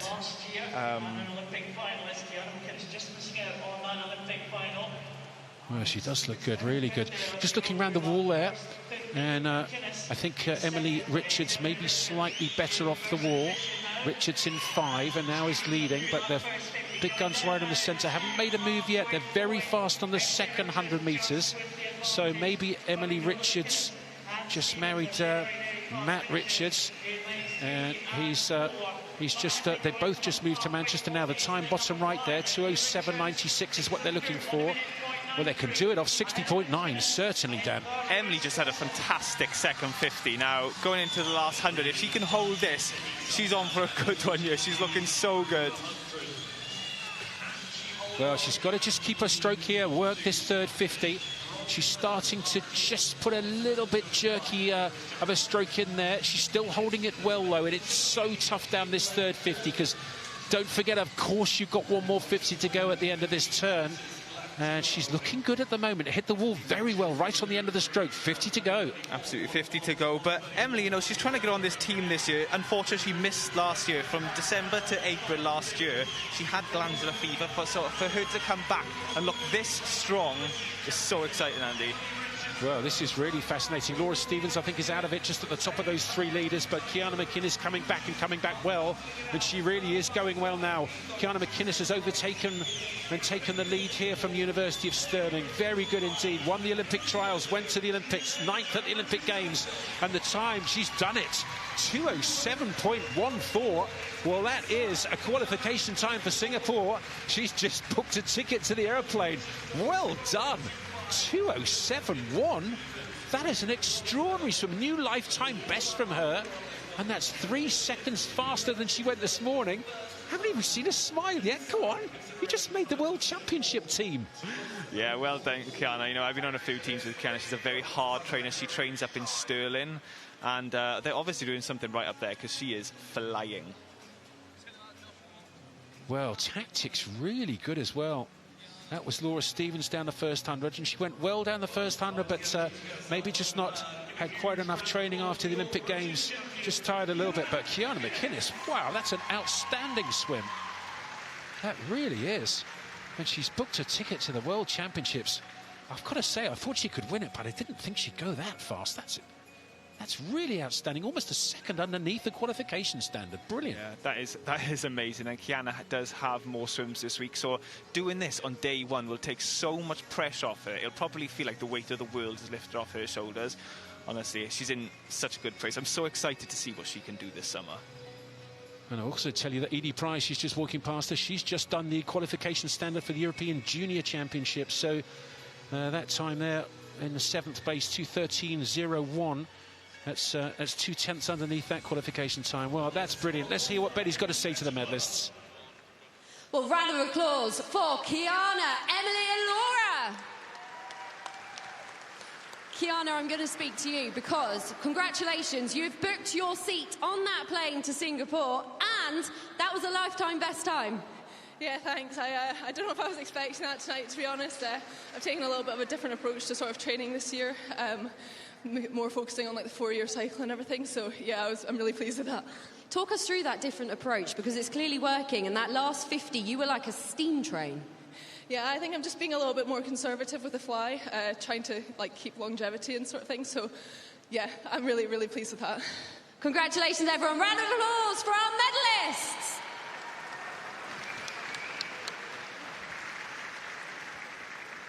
Well, that was a really, really impressive swim from Kiana McInnes to win that 200 metres butterfly A final. Very, very good indeed. It was actually excellent from Emily Large too. Not far off her lifetime best, and come back after COVID. There's the winner. And the medals being presented. Carol McInnes. That's not a setup, is it? Mum of the champion. Oh, how cool is that to get a medal off your mum? Oh, I wish I could have got a medal off my mum. Did you ever get one off yours? I had a medal off my dad last year. I won the 15 last year. My dad was there to present the medal. I had no idea. So when I got out the pool, I was like, Dad, what are you doing down here? Get back in the stands. And when we got home from the competition as well, everyone was like, Dan, your dad was the star of the show. I was like, what about my swim? Here we go. Mum presenting to daughter. Mrs. McInnes to Kiana McInnes. A lovely hug and a ticket to Singapore for the World Championships later this summer. Kiana McInnes winning gold in the 200 fly, Emily Large the silver, and Laura Stevens the bronze.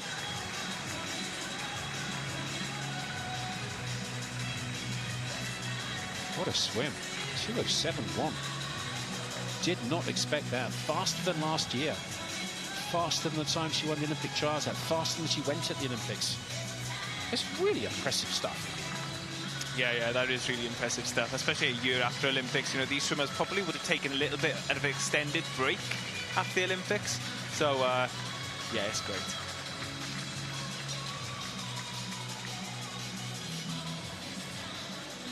And another hug from her mum. Can't get enough. Well done. What a lovely pitch is that, isn't it? Absolutely fantastic. Very, very good indeed. Well, she ignored you, Den. I don't blame her. But you know, when we just saw the picture of her hugging her mum, it's images like that that you remember for the rest of your life. It is indeed. So here we go. Here's the junior final of the men's 100 metres breaststroke. These guys are juniors. They're born in 2007 to 2011. I've got to tell you, there's a couple of mooses in here. Absolutely massive guys. They breed in big nowadays. Thomas Williams in 1, Jamie Steadman in 2, Noah Wheeler of Chelmsford in 3, William Tonks of Repton in 4, Saxon Minto of Chelmsford, a massive PB to qualify second fastest in lane 5. He went 1:03.1 in 6. Edward Robinson, 7, Wilfred Lee, and 8. Liz Rogers can get us of City of Glasgow. The time they're looking for, 1:02.1. That's the European Junior qualification time. Well, they've got to improve from their heat time. 1:02.7 was the fastest from the heats this morning, and they've got to go 1:02.13. There's Tonks, the fastest seed, in 4 from Repton.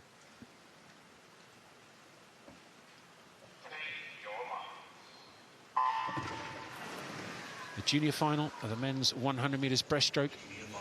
Excellent starts in 3 and 4, certainly in 4. Very good indeed from William Tonks of Repton.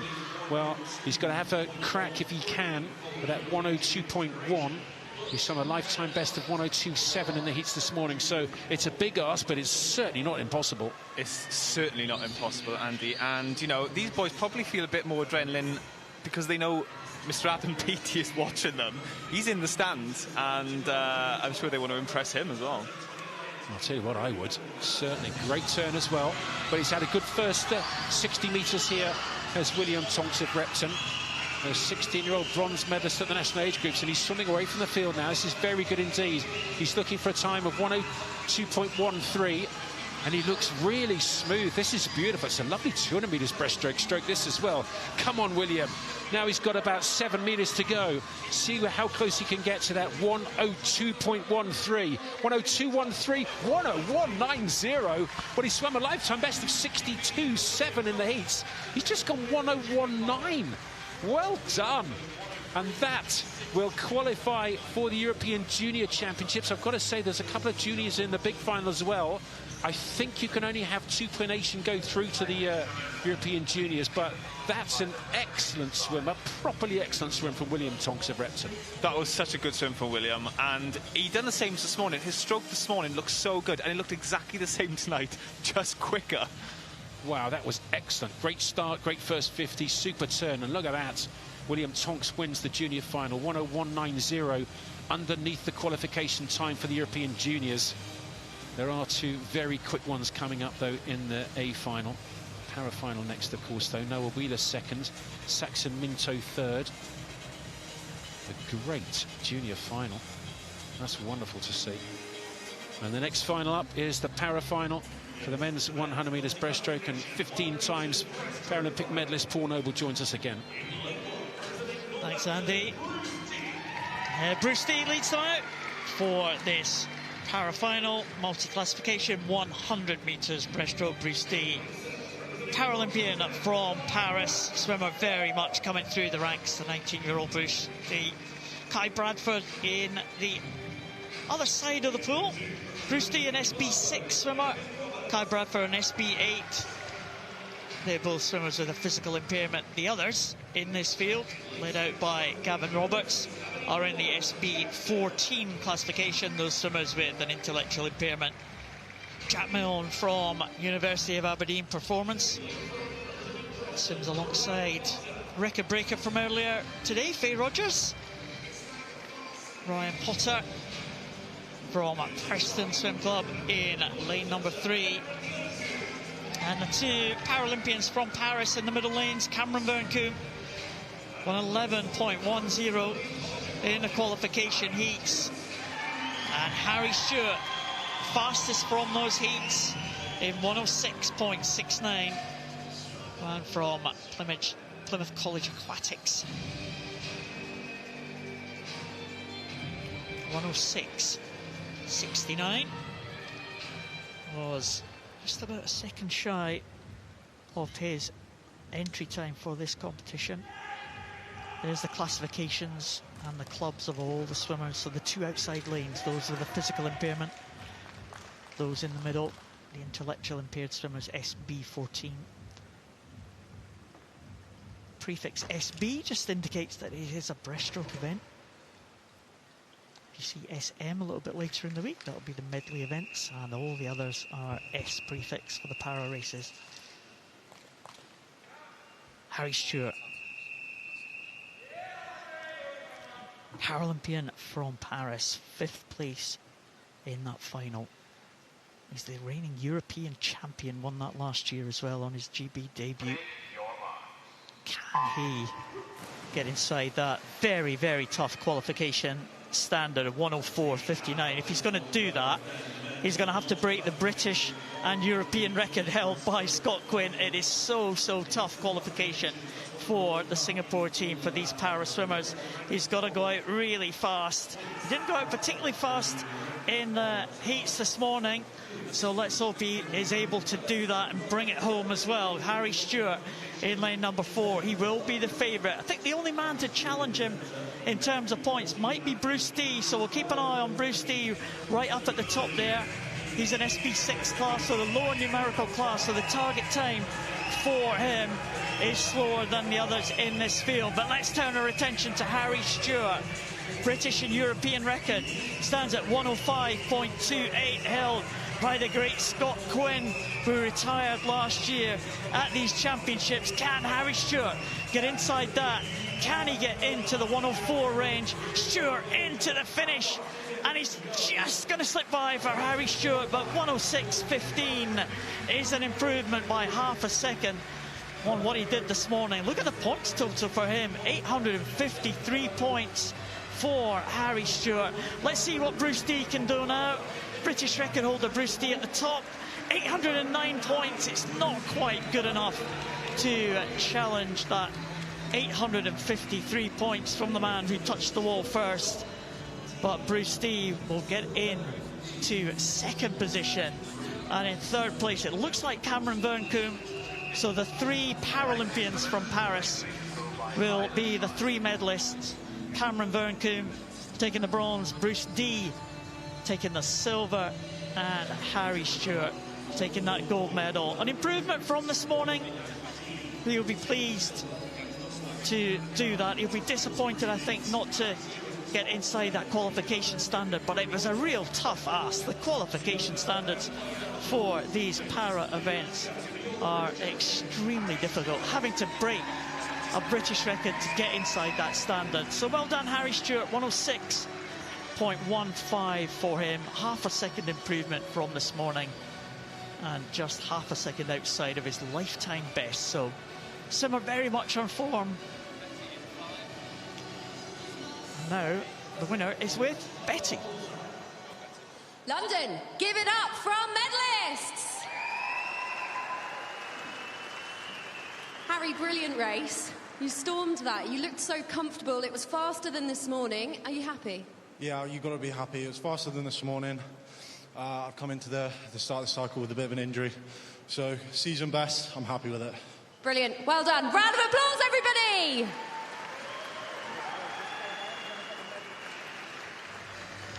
Well done, Harry Stewart. Taking that with half a second improvement.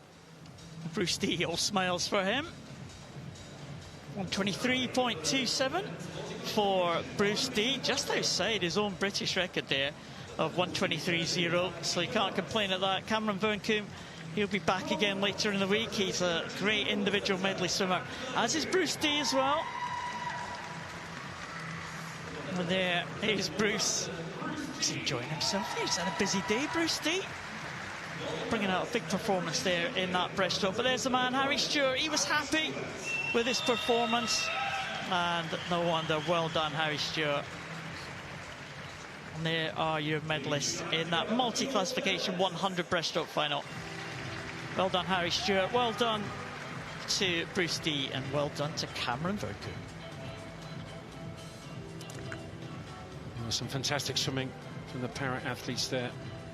Really is amazing. Some of this stuff that goes on, it's wonderful. Well, this morning after the heats, Betty caught up with Archie Goodburn and Max Morgan.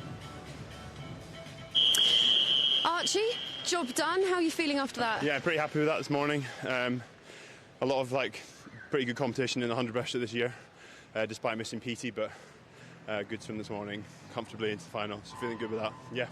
Max, how about you? Yeah, I'm happy with that. I'm into the final, so job done. That's all I can do.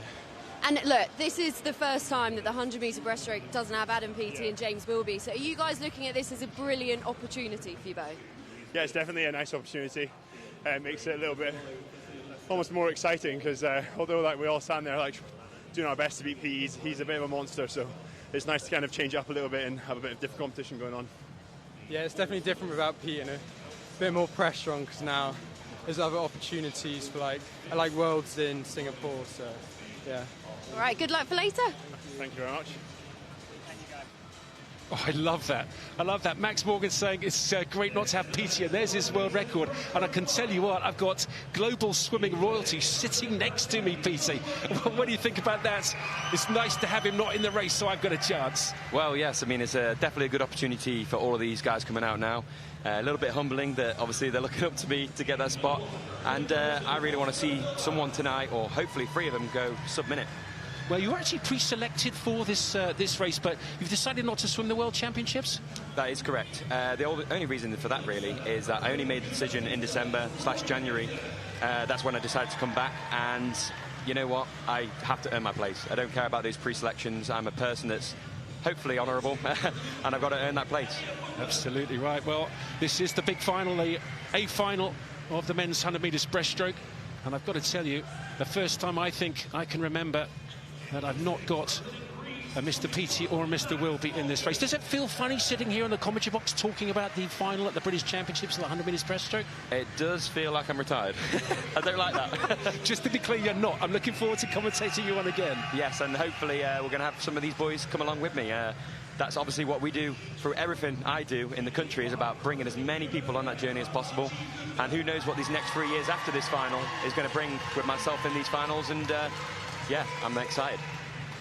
Well, let me just tell you who's in the race. Oscar Bilbao is in 1. In 2, it's Elliot Woodburn of Kendal. 3 is Philip Novacki of Millfield. Greg Butler, the fastest seed, in 4 from Loughborough. Archie Goodburn of Edinburgh in 5, with Max Morgan of Reeds in 6. 7 is Rory Dixon of Stirling, and 8, Joshua Inglis of Mount Kelly, the 17-year-old. Oh, this is going to be absolutely fascinating. What are these swimmers feeling right now, right behind the blocks? I think a lot of pressure, to be honest. I feel that. But you've got to have that mix of adrenaline, but control.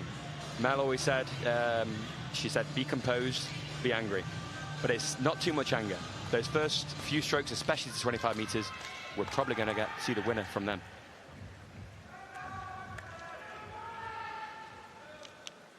The final of the men's 100 metres breaststroke at the 2025 Aquatics GB Championships. The fastest seed there right in the centre is Gregory Butler of Loughborough University. There he is with that black hat on. Sitting beside me, the world record holder, Adam Peaty.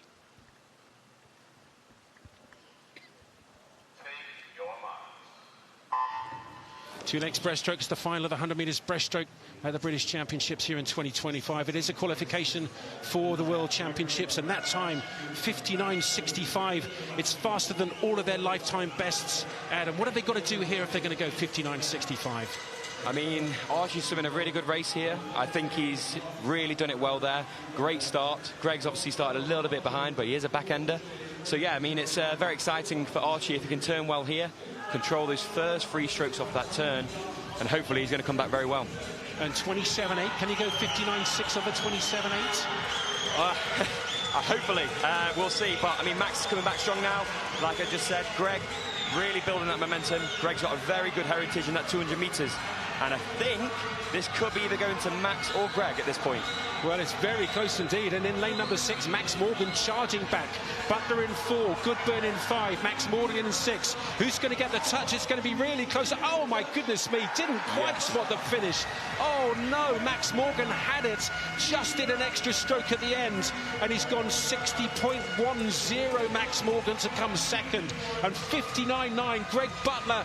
Well, Adam Peaty, you've got to be delighted that he's gone under 60 seconds. 59.93, the first time sub-60. I am so happy to say that and see that, because I trained with Greg in Derby for years, training with him in Loughborough for years, and he's always struggled to get below that minute. So hopefully now this is going to be the momentum he needs to hopefully do more of that.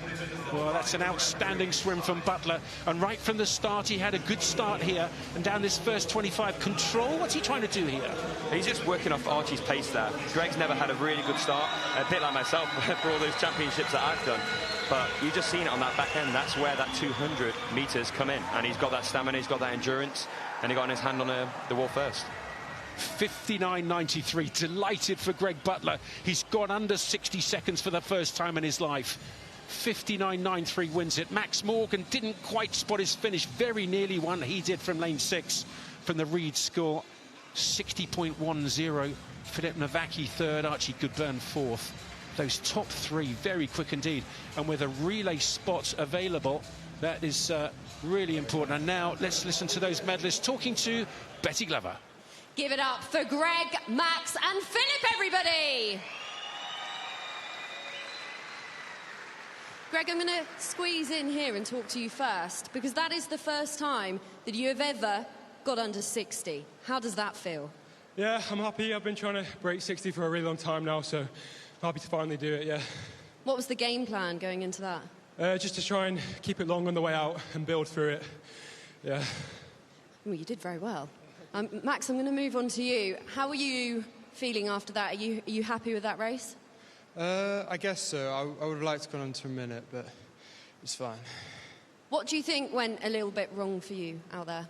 I'm not too sure. I just didn't come back as fast as I thought I would, so yeah. That is, though, Max, a British silver medal, so you can take that. Yeah, thank you. Well done. And Philip, just come to you. Bronze medal. You're only 18 years old. That is not half bad, is it?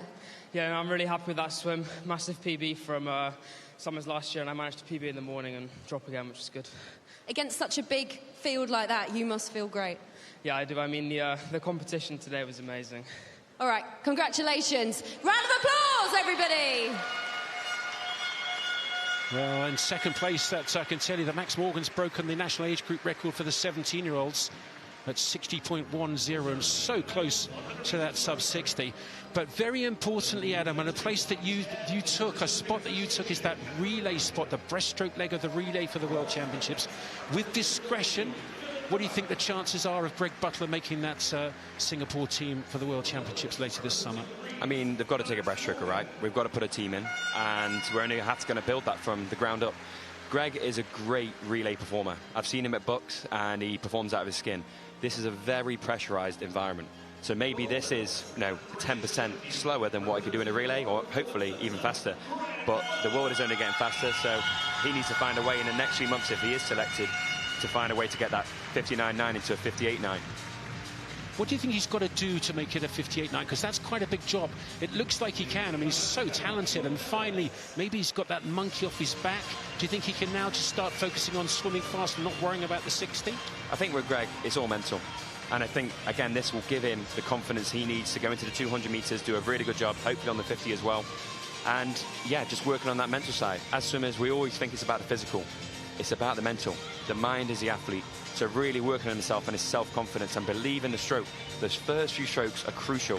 If you believe in it, it makes it a lot easier down that back end. It certainly does. It certainly is. It's so much easier when you've got that mind in the right place.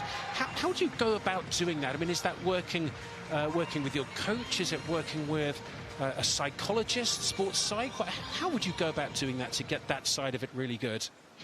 I mean, I've just seen him. I've just given him a big wave. Well done. Yeah, I mean, it is, I think, a psychologist, maybe even a talk with himself. And hopefully, again, this could be a nice leap forward to what he needs. Maybe he doesn't have to work with anyone, but maybe there is an opportunity there, because I remember that struggle from going from a 59 mid to a 58 high, and that was working with a psychologist and just really unlocking that potential in my mind. But yeah, very exciting time for Greg. I know his family's going to be happy, and he's a British gold medalist, so can't beat that. He's British champion, and his name is not Peaty, and it's not Wilby. That's quite extraordinary. I don't know how long it's been since that's been the case, but someone was going to stand up and take the gold, and I'm absolutely delighted to say that Greg Butler's done that. Absolutely brilliant swim. Well, Adam Peaty, it's been an honour to have you commentating here. Very strange, I've got to say, to have you sitting next to me on the men's 100 metres breaststroke and not in the pool. But thanks very much. Hope you enjoyed it. Thank you. Thanks, Adam. Fantastic stuff. Well, straight into the next race. It is the junior final of the women's 200 metres freestyle. The fastest seed is Holly Wilson of Leeds in lane 4. Phoebe Cooper of City of Sheffield in lane 5. And I'll talk a little bit quietly because they're only about 15 metres away from me. In 3, it's Sophie Ben of Mount Kelly.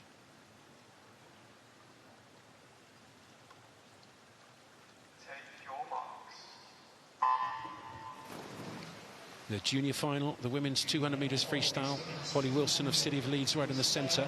And possibly the best start, actually, gone in lane 7 here. Theodora Taylor, well, she's only just got out recently, got out of the 50 metres breaststroke. And the 16-year-old in lane 7 now from Torvain is in this, the junior final of the women's 200 metres freestyle. Well, that's fascinating. I've just been joined again by the great Dan Jervis, the 1500 metres Olympic finalist in the 1500 freestyle. And what are you looking for here? A pretty good start here from lane number 7, the 16-year-old Theodora Taylor. Yeah, she's having a great swim here.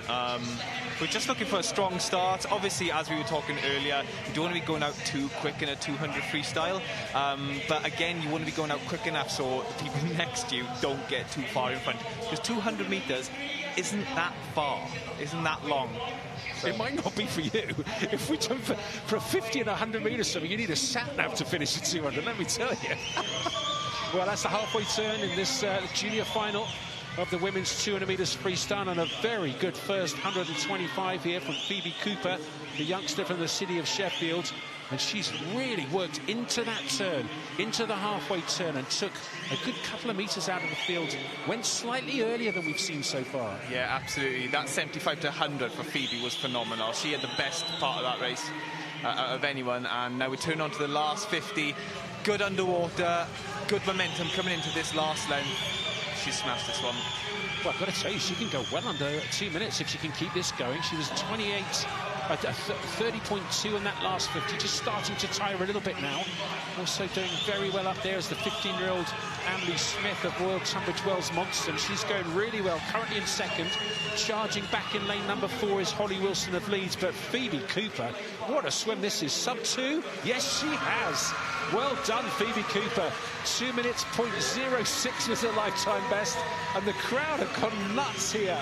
Her teammates absolutely delighted for her, and I can't tell you what a massive barrier that is, the 2-minute barrier. You've got a massive smile on your face as well, yeah. Dan. Wonderful. I've got a bigger smile than Phoebe herself. But what a swim. And yes, Andy is right. Like the 2-minute barrier, is such a hard one to break mentally. And if she'd done that time in the heat, she would have been second going into the A final. She's in the junior final. How exciting is that going forward, though? Wow. Well done, Phoebe Cooper. Well, that's well under the European junior qualification time of 2 minutes, 0.5. That is an outstanding swim. It really is. So Phoebe Cooper, well, if she doesn't make the senior team, she can certainly make the juniors. 1:59.1 for a 200 freestyle from Phoebe Cooper, City of Sheffield. Well done. And there will be people around the world watching this, especially Europe, who Phoebe will be competing against, watching what she's just done. I think she's just added a few nerves to them. Well, that was absolutely outstanding. Can't quite believe it. Oh, she's just walking past us. She actually cracked a smile there. Great to see. Well, you're saying it's not a long race. I've got to tell you, it's hard as nails, that is. Next race up is another para event. It's the women's 200 metres freestyle.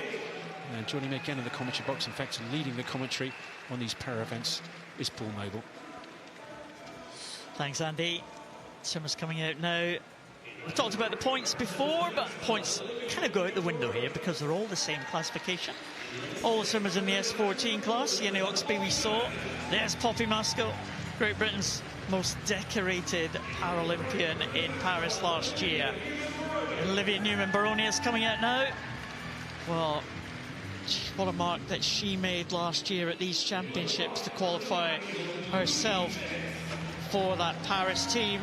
Louise Fiddis saw her dad in the crowd a little bit earlier. He's always very vocal when Louise is swimming. What a Paris she had. Louise Fiddis and Georgia Sheffield, World Championship medalist from the World Championships in 2023 that were held in Manchester. And what a good finish she had in the heats this morning. 2:11.38 for Georgia Sheffield. All these swimmers in the S14 classification. Georgia Sheffield leads the way. Poppy Maskell started, well, what a year she had last year, Poppy Maskell.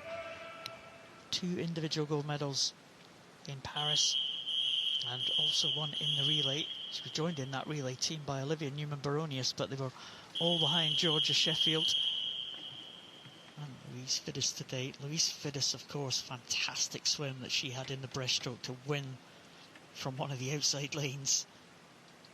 What an emotional moment that was for Louise, and she's very strong at this 200, always very strong in the closing stages. This is the S14 classification, swimmers with an intellectual impairment. Quite often this 200 is a very interesting one for the intellectually impaired swimmers, because sometimes the issues that the S14 swimmers have, pacing, is quite difficult for these swimmers with an intellectual impairment. So you might see some swimmers go out really, really fast, then pay for that pace in the later stages. What a record that Great Britain have got in this event. We saw the medalist, the gold medalist from the London Paralympic Games, Jessica Jane Applegate, on poolside earlier today, and she'll be watching this one with interest. Georgia Sheffield in lane number 4 and being headed at the moment by Louise Fiddis. If Louise Fiddis can get out very strongly here in the early stages, we may see her maybe try to get inside that qualification standard of 2:08.55. We haven't had any of the para swimmers inside that yet, so I hope that Louise Fiddis or any of the others can dip under that qualification standard of 2:08.55. It's been a very strong event, as I said, for swimmers from Great Britain. This women's S14 200 freestyle. Poppy Maskell, silver medalist in Paris last year. Louise Fiddis was the bronze medalist, and Olivia Newman-Baronius was 4th place in that Paris final. But it's all closing up now. Poppy Maskell going well, coming back into contention, just alongside Louise Fiddis and Newman-Baronius. 3 swimmers who were Paralympic Games finalists. 2 of them were medalists. Newman-Baronius looking very good here in lane number 3. Georgia Sheffield got a little bit of work to do. This looks like it's much faster than the heats that we saw earlier today.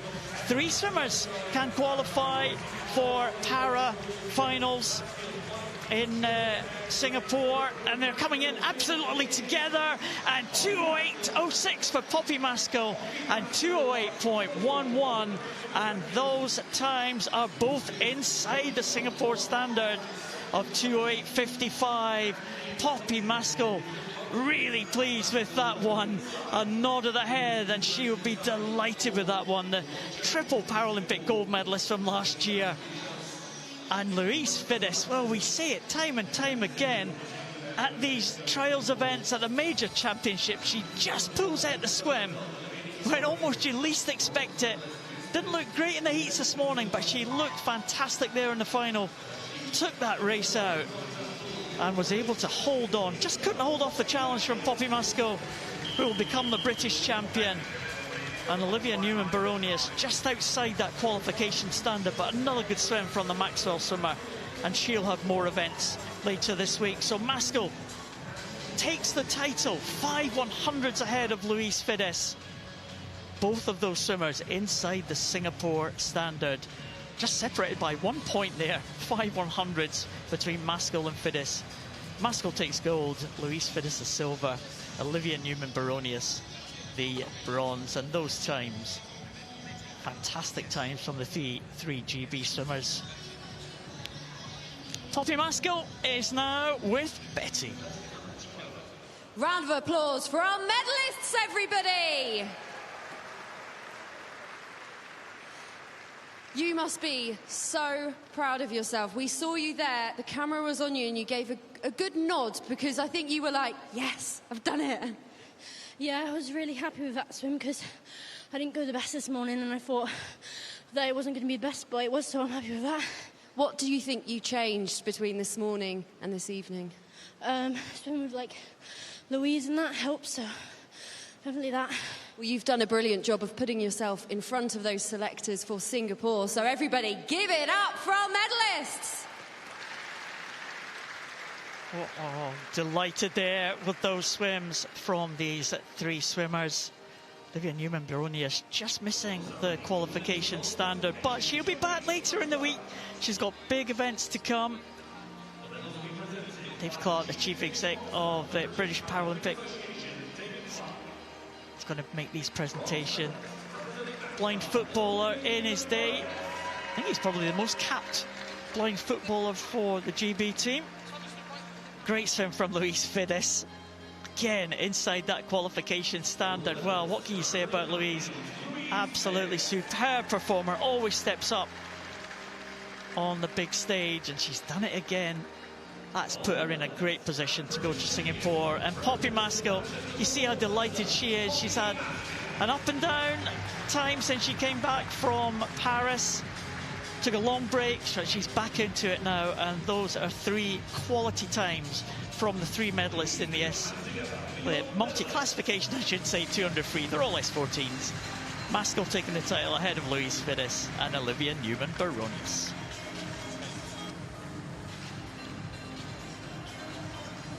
Well, fantastic swims yet again from the para-athletes. And now we have a quick chat from this morning. Betty had a chat with Freya Colbert after this morning's heat of the women's 200 freestyle. Freya, qualified top. How good are you feeling right now? Pretty good, I think. It was a bit of a mixed bag this morning. There was definitely, like last year, we have had, in the past couple of years, we've had a fairly set group of 4 or 5 girls for the 4x2, so it's been really exciting, and to see lots of younger names coming through and mixing up the kind of the start list for tonight a bit, so it'll definitely be an interesting race for sure, and I'm just glad I was able to secure that lane 4, get myself in the middle of all the action and just ready to race hard later. Can't wait. Thank you. Thank you.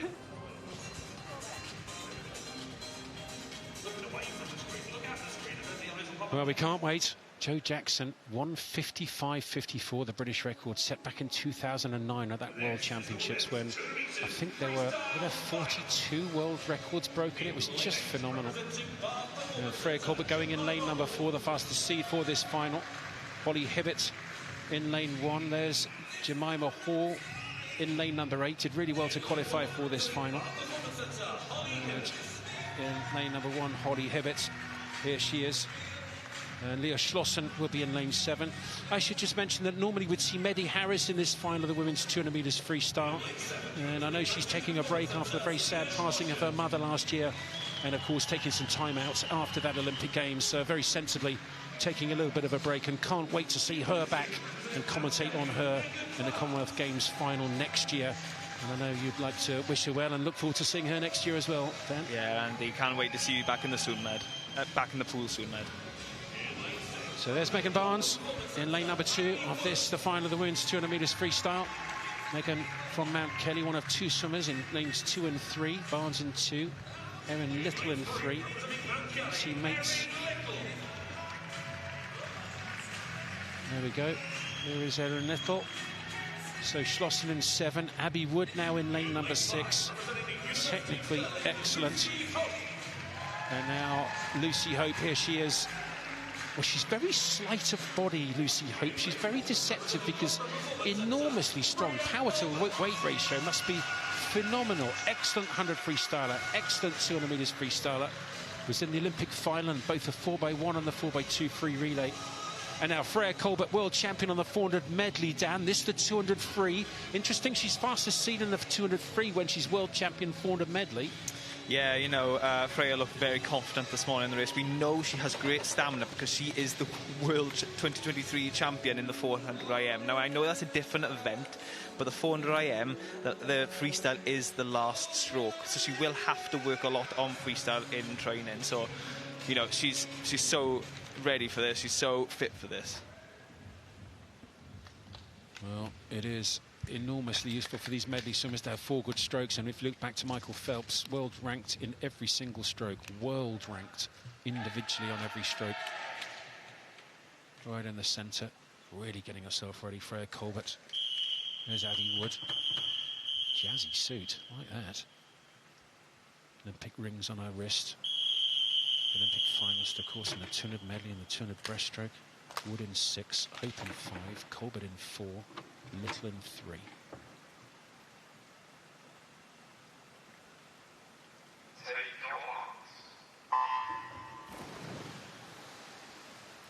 The A final, the big final of the women's 200 metres freestyle here at the 2025 Aquatics GB Championships. In lane number 6, Abby Wood, as she did in the heats, got out quite quickly down this first 30 metres. Seems to work the first 30 and then maybe settle in. Love to watch her turns in lane number 6. Let's just keep a good eye on her turns because she's technically very good. Just go into the wall in lane 6 there.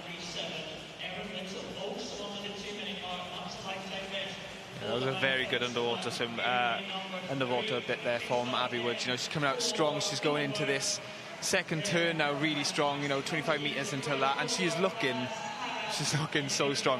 Now, we did overhear Freya earlier say that she is taking the chains off for this 200. Now, that is very exciting for us spectators because that means she is not holding back on the first 100. Well, that's very interesting indeed because well, that's the chains come off 56.5. She looked pretty comfortable to me, I've got to say, and going with her is Abby Wood. So this is very interesting indeed.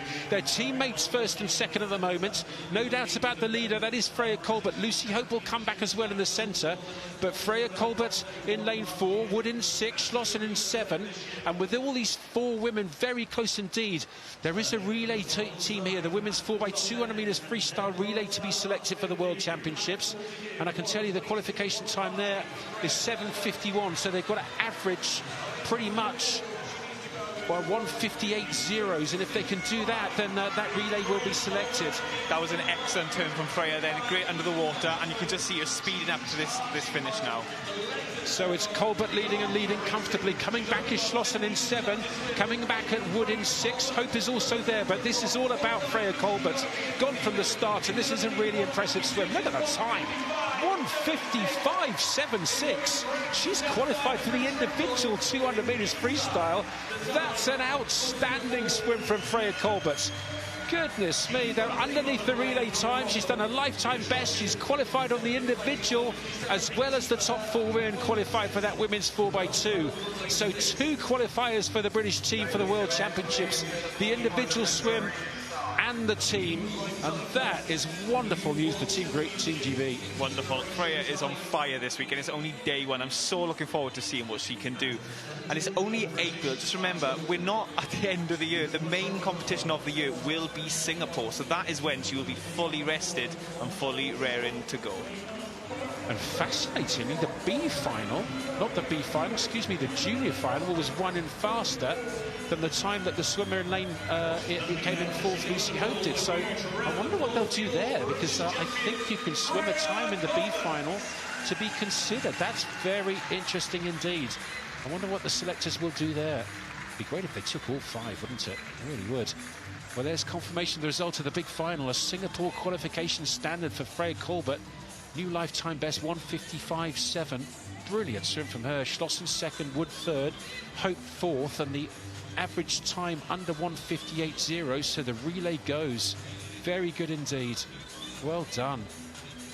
Great news for Colbert. Great news for the 4x2. Great news for British swimming.